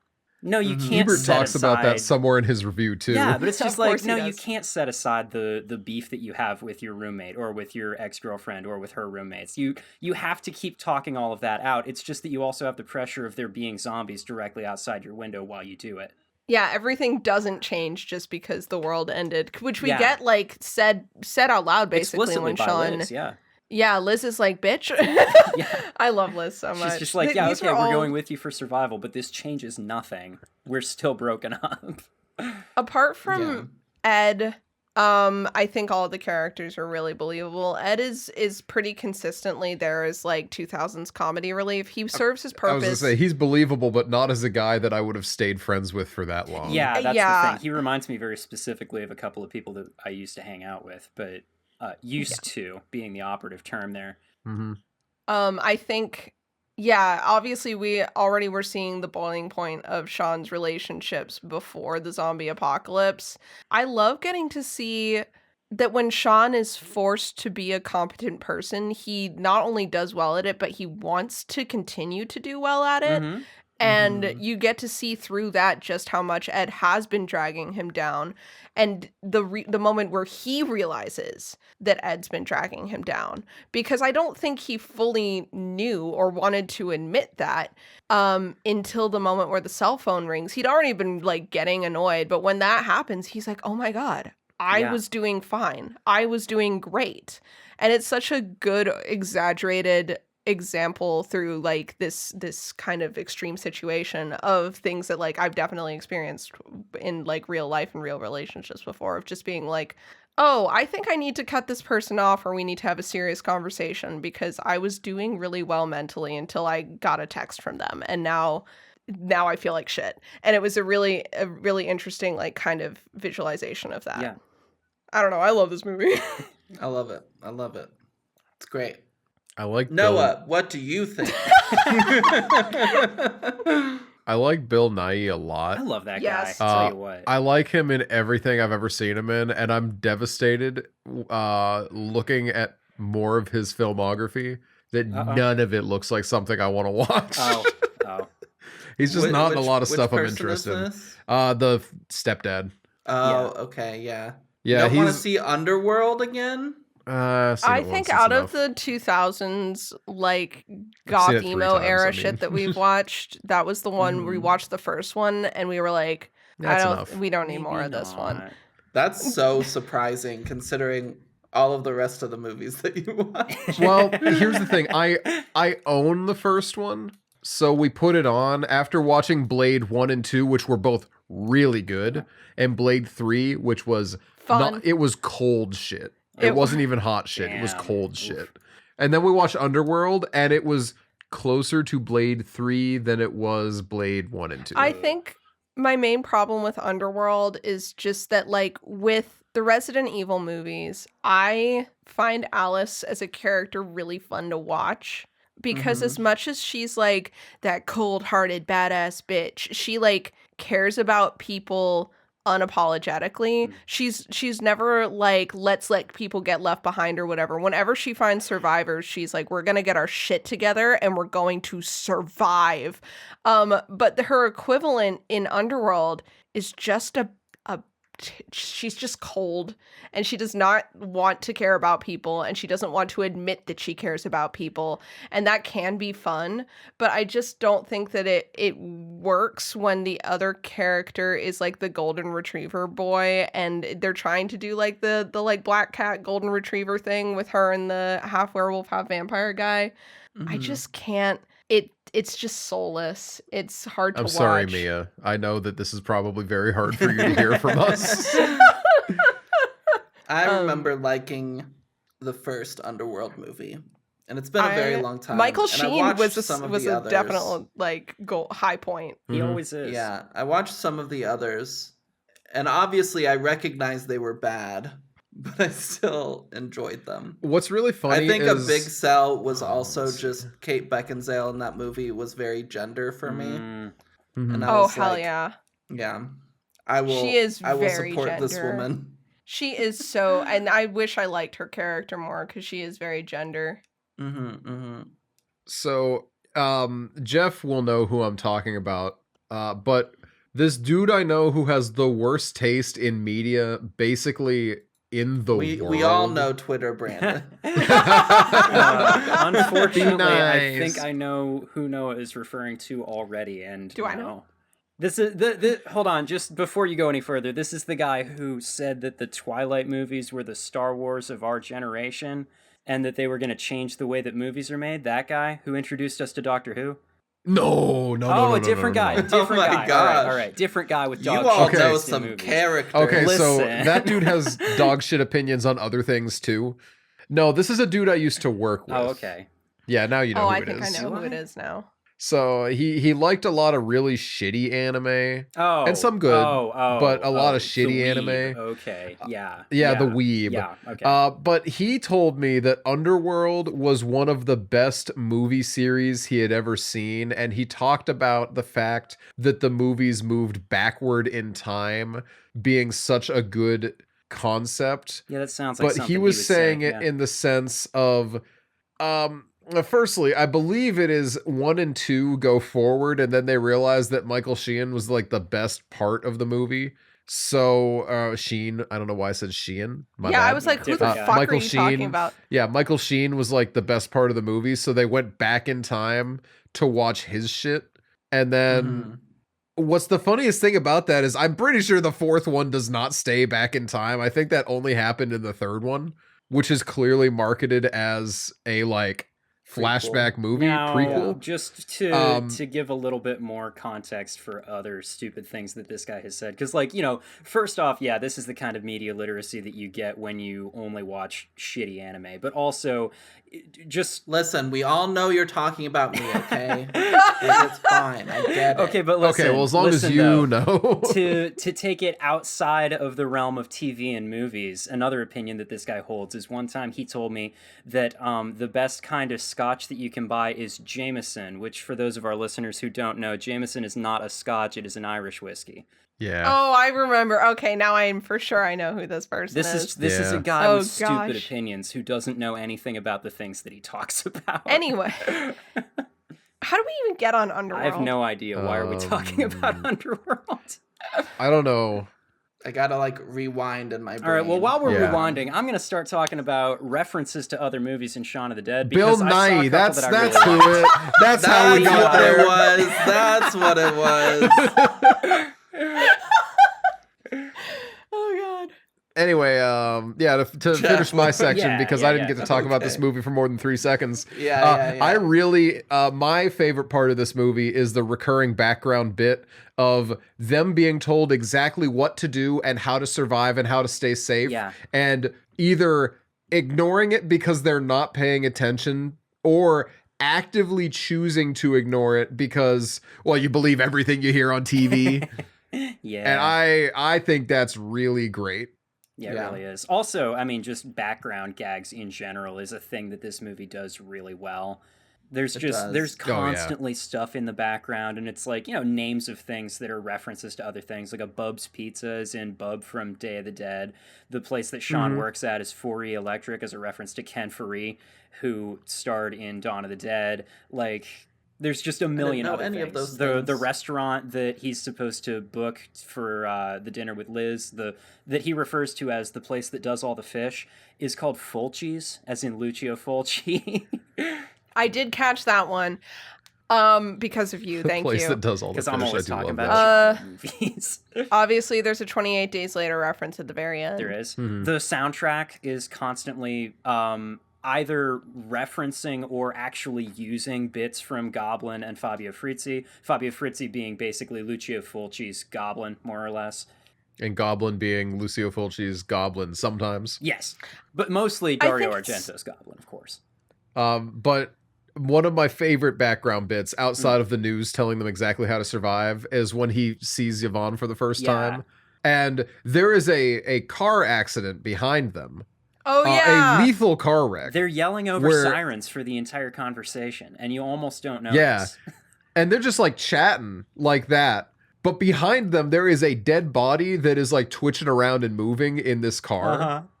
And it's really great. It's so well done. I want more of that kind of zombie stuff. I don't know how many times I can say The Outbreak is my favorite part of a zombie movie. Yeah, no, this I wish really there were hammers home that more- the outbreak is the best part. I wish there were more like late zombie apocalypse kind of outbreak scenes where we get outbreaks within compounds and stuff. Nina's acted like Ooh. season 3, I think, of The Walking Dead doesn't exist. I didn't watch that.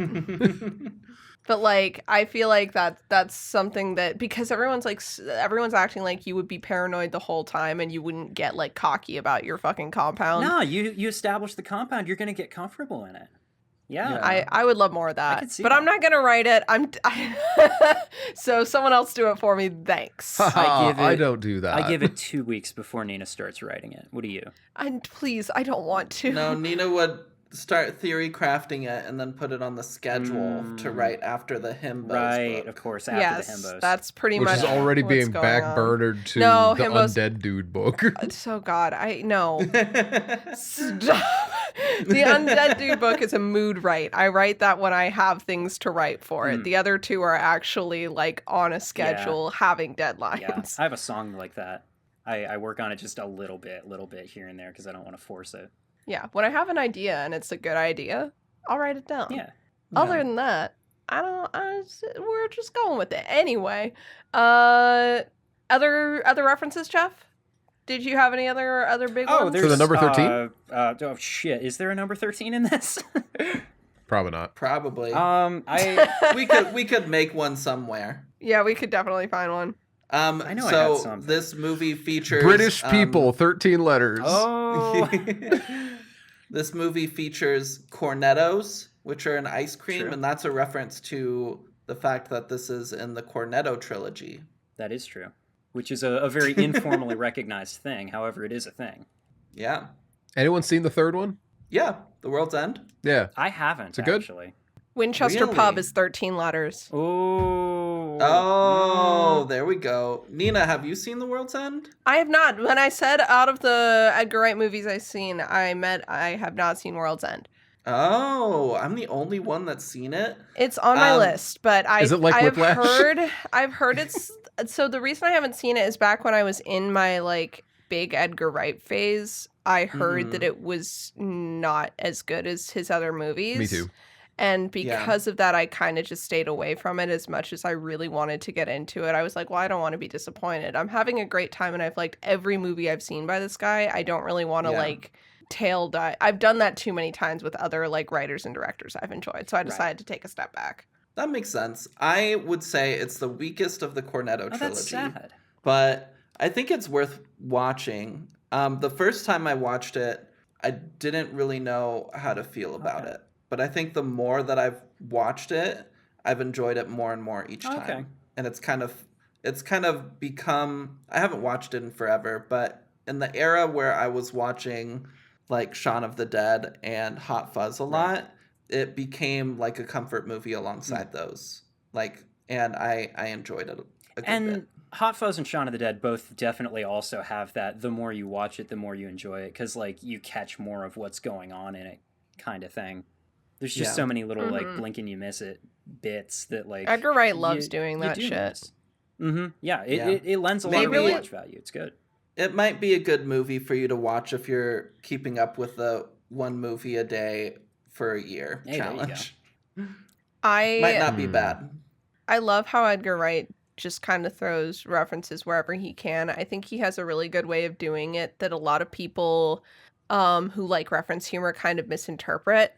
You see stuff like the sound effects used in Scott Pilgrim or the kind of editing work and references made in Baby Driver or like references to other movies in Shaun of the Dead. And you're like, wow. And then people see that and it reminds me of a lot of amateur writers that I read that are used to read who would try and kind of shoehorn in references to things that inspired them, like, oh, I'm writing a Castlevania thing. Oh gosh, I'm trying so hard not to insult an actual friend here. Oh no. But like you have a thing you really like that inspired you, so you decide to just like full on pause the story so that you can have a reference to it. I like how like Edgar Wright, it's never a pause the story. It's always this thing was already going to be there, so we're going to unintrusively have this reference in there in a way that is very like blink and you'll miss it, but if you know, you know.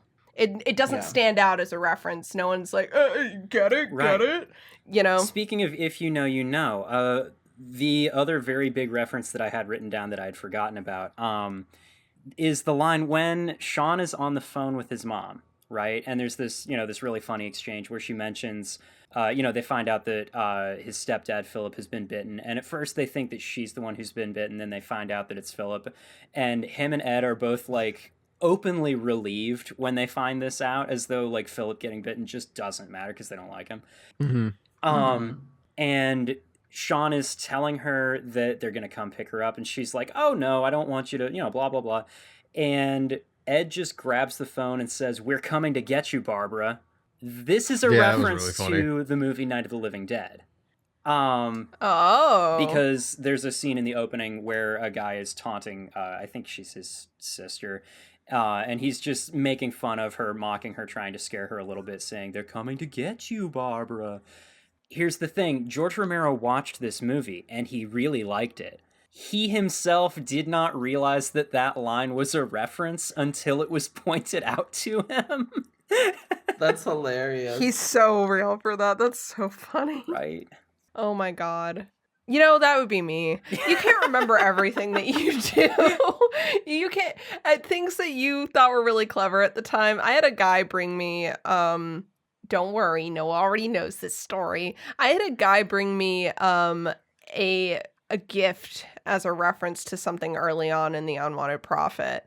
There's a line early on in The Unwanted Prophet where Quincy and Wes, who have met in prison, are talking about things they'll do when they get out of prison. And Quincy says that she really wants to eat some cheese. And Wes is like, that's the dumbest shit I've ever heard. I love you so much. And she's like, yeah, probably like a really dry cheese. And he's like, what the fuck are you talking about?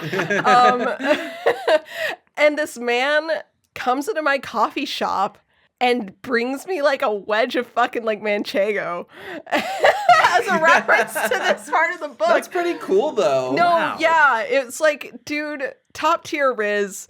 I am super taken. Also, I was really flattered that someone even like cared about a bit that I did that much. I still have not recovered. Did he bring this cheese in and be like, hey, so you want to go out sometime? No, I was not there, so he left it with my coworkers. And then he did come in later and reference that he brought it for me, and I was like super awkward about it because I didn't know how to respond. I'm like, yeah, thank you, that's really cool. Well, how do you? Yeah, that's... So did he drop it off and explain the thought behind it to your coworkers and they told you? Or yes. Did your coworkers just tell you, cheese for Nina. This guy brought you like fucking cheese? Initially, it was this guy, because one of my coworkers who knows nothing about my book was the first one to tell me. And then my coworker who has read my book clarified that it was a reference, but she didn't remember what it was a reference to either. Okay. And then it took me until, this is where it comes back to George Romero. It took me until he came in and made the reference to me for me to be like, oh, that's why. Oh, it was really good cheese. I did eat it. I enjoyed the affair cheese, yes. Nice. At least you can get out of it. It's awesome. But yeah. Nina may be cheating on me with this coffee shop boy, but at least I got a wedge of manchego He was out a of sailor, and I've sworn off sailors. That's so true. Ooh, Yeah, makes sense. This is what happens when you live close to a body of water. Yeah, you find just yourself get saying hit on by 16th sailors century constantly. shit like that. I've sworn off sailors. I've sworn off sailors. Well, what makes it worse is these people are sailing on wooden boats, right? Oh my like God, they're actual sailors. I'm not even fucking talking about like fucking yachts or anything. I'm talking about actual sailboat sailors. Wow. So I don't know how this keeps happening to me. There is anyway. actually a house not too far away from my apartment that has like a legit widow's walk on the roof. What's a I'm gonna widow's have walk? to. You're gonna have Do to you tell not me know what how that to is? to get past sorry, that. Not I off the top of my I thought head. that was a normal thing to know. Okay, so lots of times houses that are built near coastal regions will have what's called a widow's walk on the roof, and what this is at the peak of the roof, there's a flat part with a railing around it, and it has like a trap door that leads down into like the attic, and it's called a widow's walk because women who were married to sailors would go up onto their roof to watch the horizon and see if their husband's ship was coming in. The implication in widows. the name being he's not going to come back because he's dead. It's the Yeah. when will my husband return from the war walk. Exactly. Yeah. Most of us, it's just a front window that you sit in. In the olden times, they were like, no, this is not good enough because we don't have phones to be on while we sit in our front window. You got to go to the roof so that you can watch the horizon. Every single person watching you being like, oh, there's Brenda up on the widow's walk Brenda! again. Oh, it's Her devastating. husband's You know, been it's gone for 3 years. You know, he's not coming back. Ringo, what in are the you East doing Indies, here? I've heard. Ringo. What's okay? Welcome What's sailing to on the Casual Yellow Obsession Submarine? Reviews horror comedy, where we lose the plot pretty quickly. Yeah. Hey, we're sticking to British, okay? Give us a break. It was thematic, you know? We all live in a yellow submarine. Except for me. I'm Ringo. You know why? Anyways, this is not working as a bit. No. I feel like this is the issue with comedy movies that are well done and we don't have a thing to pick I don't at. want to just sit here regurgitating my favorite jokes, no matter how much I would have Right. fun doing that.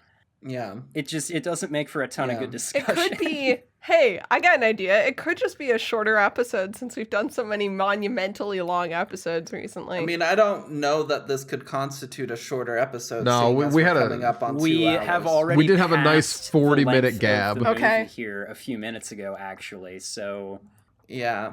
so but- are we ready for Noah's I notes? believe we are.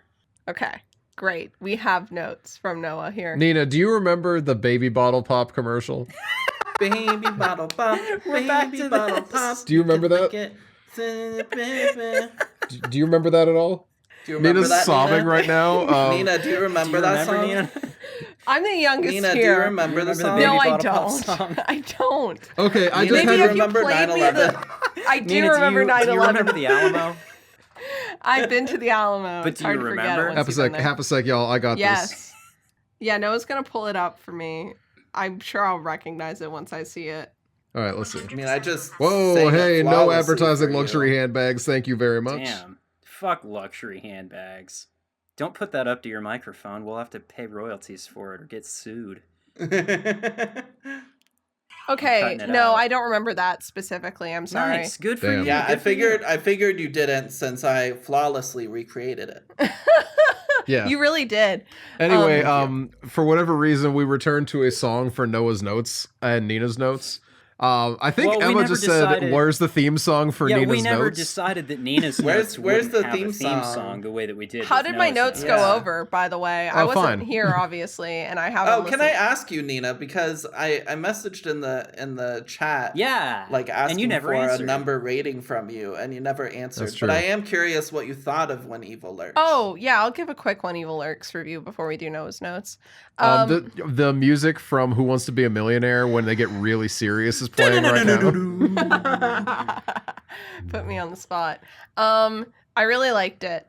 I had a good time with it. I really liked the special effects. I really liked a lot of the deaths and how brutal the gore was. I think there were some things that I didn't really love, but I'm sure you guys talked about that. I'm glad we watched Shaun of the Dead after because When Evil Lurks was really bleak.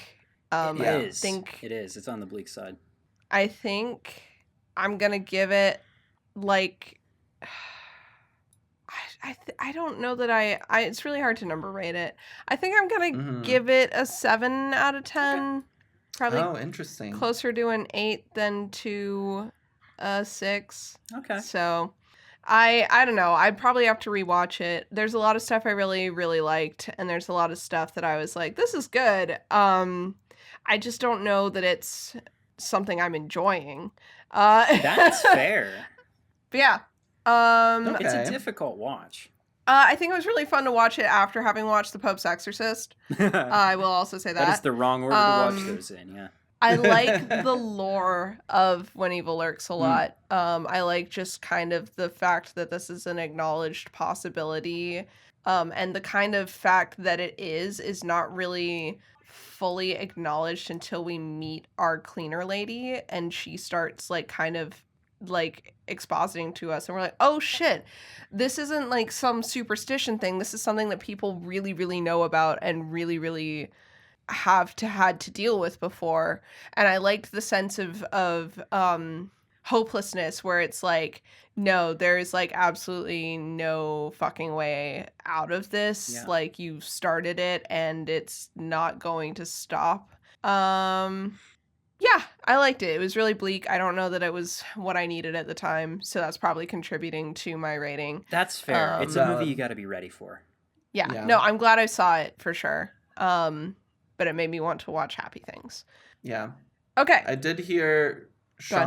Sean in our Discord was planning on watching it this weekend. Oh, So exciting. curious. I'm I'm excited very to hear excited to Sean's hear about thoughts. that. Okay. It's time for Noah's notes. Time for Noah's notes. Reading Noah's notes. Reading Noah's notes. Good God. Noah says, this, I knew you'd have a note on this. Noah says, no, Sean is 29 in this. Fuck me. I'm officially in the category of older yeah. demographic. Yeah. Yeah, that was devastating to hear him say. I had a moment as well where I was like, oh my God, 29. But I think that, like, I work with enough younger people and one person who is in their very early 30s that I already have to deal with this kind of crisis shit like every day. Yeah, me too. It doesn't make it easier. You know how many don't times know. I'll card someone at work and their birthday will end in 2023 or in 2003 I'm sorry, hold and I on can a legally second. serve them alcohol? A child Yeah, sorry. born in Yeah, 2023 is Boss baby is entering the liquor store. buying trying gifts to- from you. Someone who's You're turning him someone away, whose right? 'Cause ID says 03 and I have to serve them because they're 21. You know how devastating that is emotionally? I don't- unrecoverable. It's awful. I don't care. I don't know, man. I think that I'm at the point where, like, I'm definitely camp. I didn't think I'd make it this far. Ah, And every Yeah. day that I'm alive and aging and every sign of age that my body gives me, I'm like, wow, look at us. I'm a little That's bit cool. excited I about my planned hair on going living gray, till to be 78, honest. so Yeah. I don't know how I don't- long this body's going to give me, but I'm taking all of it. Yeah, I don't really stress about young people. It doesn't really freak me out. And the concept of aging doesn't really freak me out. oh, I'm just fine with it kind up of until like- I'm reminded young people have rights that are equal to what I remember having. Young people shouldn't have Business rights. I think owners I'm be fine like- We're until saying it on the podcast. I'm fine until my young people friends Ah. make young people level stupid decisions. Oh. And then I Oh, get yeah. really frustrated. Yeah. And I'm like, what do you mean you're 23 and you're making decisions like a 23-year-old? Get a grip. Damn. When I was 23, Yeah. the only decision I was making was quitting the Christian rock band that I was in at the time. that was a good decision. It was. Here we go. It's funny. I'm so sorry to keep talking about this.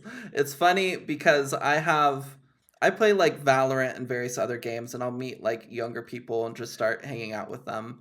And there's this one girl who is like 22, 23 that I've been playing games with for like a year now. And I've like given her relationship advice and talked to her about like things of that nature and stuff a good bit. And she was talking to somebody who was like 18 who was having relationship issues and doing the constant like 18-year-old like mistakes, and this person was trying to and she was trying to talk this person out of it, and the guy wasn't really listening, and I was like, you just got to let them make their mistakes. Like, Yeah. they won't people aren't always willing to like listen, and that's okay. It's part of being young. Yeah. I think that I was gifted by having 3 younger siblings. Because that really makes you realize that young people are going to be stupid, and all you can Yeah. do is be there when they realize that that they've been stupid. What are you laughing about? I also have 3 younger siblings. So, you know, I've gone through my share of stupid younger I don't know. siblings. I think that what's really funny is I entered this family fairly late, and the first decision that I got the to most be recent to enter this family, one might say. yeah. And the 2 people that the 2 decisions that I've gotten to see someone make were Edge pursuing a diagnosis, and Edge deciding to move. And both times I'm like, wow, I wish I'd had your guts at that age. Go off, bestie. You know? Salute. How old is Just- Edge? It's 2024, so 24-ish. Later this year, will be 24. How old were you, Nina, when you moved Uh to where you are now? I was 20, 23, 24. Well, okay, so with that one, it was So more you did like, have the courage. yeah, with that one, it was more like, this was the best decision I ever made, and you should absolutely do Well, it also Edge because did I this don't. like a year and a half Okay. ago. Yeah, this was a bit Okay. ago. So it was like Yeah. me coming fresh off of that decision and being like, hey, that first year is going to kick your ass, but you can do it. Just get through that first year and you will never regret it. I promise. But like anyway. Being in like starting my late 20s here, I'm like, this rocks. Maybe one day people will take me seriously. I feel like we're getting closer to that. I've never felt like people were starting to take me seriously. If anything, I feel like people take me less seriously every year. My mom said it hit for her when she turned 40. So, like, she said she had she was having a conversation at a party, and she had a moment where it clicked that everyone was actually listening to her as though she had something valuable to say. And she was like, I've done it. Yeah, you know what? Here's the thing, though. When you got swag like me, people actually listen to you at parties Swag, anyway. parentheses, cis male. No. You can't pull that shit on me, because people who should know more about something than I do will listen to me half wing it and be like, yeah. Swag, parentheses. That's the white part. Yeah. It's the white male just- part. Yeah, but it's also because I know what I'm talking about. Swag, parentheses, deets bullshit. I'm good We at call it. it O'Malley, actually. Yeah, we do. That's an Aristocats reference for all y'all Aristocats heads. Okay, continuing on. Noah says, Before we move on,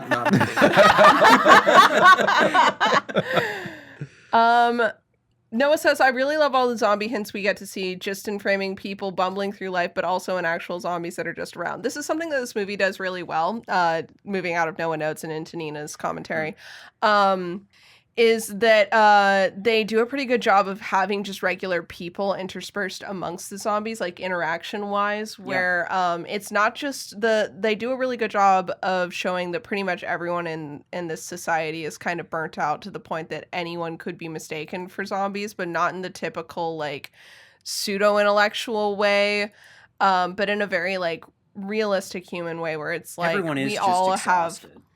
we have these desires to have a rich interior life. I love the line where Sean's talking to one of his younger coworkers and he's like, I want to do something with my life too. And the guy's like, when? And it's like, that's so... Yeah, that one was rough because I saw a TikTok earlier this week about a guy who was talking about how he's just content to be, he's 29 and he's content being a Walmart, like, cart pusher, and how he feels like he's failed and should, like, because people keep acting like he should have a career, and he's like, is it bad that I'm just happy doing what I'm doing? I can pay my rent, I have my hobbies, like, how do I stop feeling guilty about the fact that I don't want to excel more? And it's like, I feel that way too. This is the shit that I've always been on. Fuck careers. I don't want to work just so that I can work more, just so I can do more work for the same people. Fuck that. Right. For people who could chop that career at the knees at any point in time. It's all for nothing. Especially now. I see this happening to so many people that I'm just like, I've talked to one of my friends about this, how, like, there is a company in town that I could work for if I put the effort in. And I think sometimes, what if I had a career? And I talked to my friend that worked there, and she's like, oh, I could probably, if you ever really want to do it. And I'm like, I don't. I don't, though. I know I could, but I don't want to. Yeah. And I feel guilty about that sometimes. But yeah, anyway. But at the same time, like, half of like the burnt out exhaustion is this, like, pressure of feeling like you should be doing more, even if what you're doing is working for you. Anyway. Noah says, why don't you go live in the shed? Next time I see him, he's dead. Gotta love all the foreshadowing. Yeah, there's a lot of just stating where characters are going to end up, and I think it's very funny. Plus, it also mixes really well with the amount of, like, shot repeating and, like, just every single event. Literally, I don't think there's a single thing that is shown, done, or referenced in the first act that doesn't come back over the course of the rest of the movie. Literally every single thing. Every shot gets shown It's again. great. Every character gets brought back as a zombie. Every building is shown again, wrecked. Everything that is said gets referenced again later on. Like, literally everything. Mm-hmm. It's a great way of showing that, like, even in an apocalypse, a lot of things don't change. Yeah. The world is still the world. Yeah, like we were talking about Noah earlier, like says- you still bring an awful lot of your just regular social problems into the zombie apocalypse. Yeah. Noah says, I love the murder noises on the phone blending into Sean's grunts trying to climb the trellis. There's a lot of really good dialogue and like audio Yeah. jokes and bits that I really like that are not just like saying a joke. It's like the editing and the pacing of the conversations. Yeah. Mhm. Noah says David is almost as bad as Ed, TBH. Ed sucks in the I know how to do things, but I'm too lazy to do anything. And also, one thing about Ed that pisses me, Nina, off is I hate people who are like him, who are being dicks because that's their personality, is like, oh, it's so funny that I keep hitting the zombies on purpose. Like, haha, guys, don't you think I'm funny? I think I'm funny. And the fact that it's annoying you makes me want to do it more. Cannot stand that shit. Hate it. David sucks in the I'm too incompetent to do things, but it won't stop me. I love a lot of mirroring of the two, where David keeps judging Shaun in a way where he thinks he's better than him and should be with Liz, but when we see Shaun actually like Diane and Liz and Shaun are all fighting a zombie together with that fucking tetherball pole, and they're working together, and then you turn and you see both Ed and David just standing there. And it's like, I love that because that takes me back to what I said earlier about like Liz has a lot of the same problems that Shaun has, that she is also kind of ignoring. And I really, really like how that's paralleled. Yeah. Well, the way that David, like, when, the whole thing getting into the Winchester happens and Shaun runs off to distract the zombies, they get into the Winchester and they specifically don't barricade the window because they're waiting for Shaun to get back. And David, having sat there, it's specifically stated that they've just been sitting there for like 20 minutes, and he goes to do something and claims that he's being proactive. And he's all like up his ass about it. He's like, well, excuse me, I'm just being proactive. As though he hadn't just sat there for 20 minutes after completely fucking up Shaun's plan. Yeah. Yeah. Yeah, not to mention the most proactive shit that he does is just to bitch. Every single time. Where they are. All he's doing is like, we don't have food, and then he just starts throwing around the food that they do have, by the way. God, I cannot. It's so well done. Noah says it's really funny how the whole thing is cut between being incredibly funny, having some insane classic zombie gore effects, and then these little moments of sadness where Barbara's having her little I don't want to worry Shaun. Again, it's got like, it does a really good job of knowing when to take itself seriously and knowing like when to be funny and knowing how much it loves the genre it is. Yeah. It is very much like, not like What We Do in the Shadows, the movie, but like What We Do in the Shadows, the TV show. I think that show also balances being heartfelt, being just a vampire story and doing the vampire tropes, and also knowing that it's a comedy and being fucking funny. And I love that balance of all three. Noah says, David did pull the trigger to shoot Shaun, and I think that's something great. Yeah. He actually goes to shoot Shaun in the head. Yeah. For no reason, and then he does that, and he's like, well, this sucks. leaving. I'm gonna kill myself. Yeah. Well, because that's really not to be morbid, but that is the only thing he can do at that point, because what else are you going? This is like something that happens in every other zombie movie or media, is that there's like a weak person who might be infected and we have to shoot them or whatever, and then the person who makes the move to take out one of the other party members has to deal with the fact that then no one trusts them after that. And I love how David attempts to do something similar, and then when he fails and everyone knows that he was fully ready to shoot Shaun, he's like, all right, I'm out skis. That's it for me. I have nothing redeeming to do after this, actually. I remember when I first watched this movie, really enjoying David's character, and I still do. Yeah. I think David and Pete are two of my like favorite characters in this movie, for very different reasons. Pete is what David thinks he is. Yeah. Yep. Mhm. Yeah. I see Noah that. says, "You don't want to die single, do you, Riz King?" I love him for that one. Noah says, "Love the balding biker twins as recurring zombies." Of course you would notice that. I didn't even notice that. I don't know why. There's two big balding guys with long hair and denim vests. They appear like 5 times. Noah's when they Possible. see Noah-coded characters Yeah. on screen. Hey. I wasn't gonna say it, but That's all I got for Noah's notes. That's all I got too. Happy March of the Zombies. Yeah. Next time, yeah. Next time we're watching Blood Quantum, I'm really, really excited about that one. Because I've heard fun things, and it's been on my list of movies to watch for a while, and I just never got around to it. I found it when I still worked at the used media store. I saw it on DVD, and I was like, I really want to watch this, and then I just never did. So I'm glad to finally be getting to it. should be cool. Anyway, Me too. I guess I'm doing the outro now. Thank you guys all for listening to Casual Obsession, the horror movie podcast where we talk about horror movies. I have been Nina, one of your hosts. You can find me at Nina Wolverina on Twitter, on Instagram, on Blue Sky, on Tumblr is Nina Wolverina with a 3 where the E should be. And then I do want to advertise my horror Twitter at House Usher Rises. I am working on a horror side project, as has been mentioned here. And I'm doing some art that is not appropriate for me to post on my main, where people follow me for cute queer fantasy. So if you want to see my horror art, follow me there. I am not posting it anywhere other than there and on my Tumblr. That's the only places you can see it. Yeah, that's it for me. Who else? Who wants to go next? Hello, my name is Noah. You can find me as Bubba the Bad, BUBBADABAD, on Letterboxd and Twitter and Blue Sky.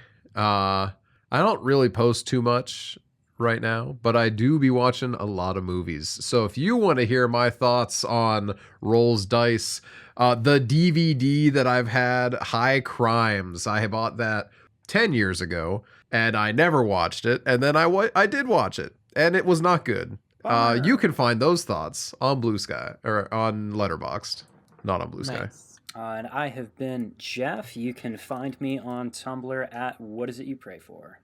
And I am Emma. You can find me on Twitter at Emma Panada, and I'm gonna change up my plugs than what I usually do. I am GMing a TTRPG campaign called Our Lives After, which is a game that uses a TTRPG system called Fabula Ultima. It's an isekai story for those weebs out there that Fun. know. And for those who don't know what that is, basically it's when a character in the real world dies and is transported to a fantasy world. You know, like Chronicles of So I'm GMing Narnia. a campaign, except those kids didn't die. You didn't read the last book. Fake fan. But I'm GMing a campaign about that, and I did a lot of really cool fantasy world building stuff for the campaign, and I've gotten to show off little bits of it here and there to my players, and they've really loved it, and have been really excited about it, and I'm having a great time.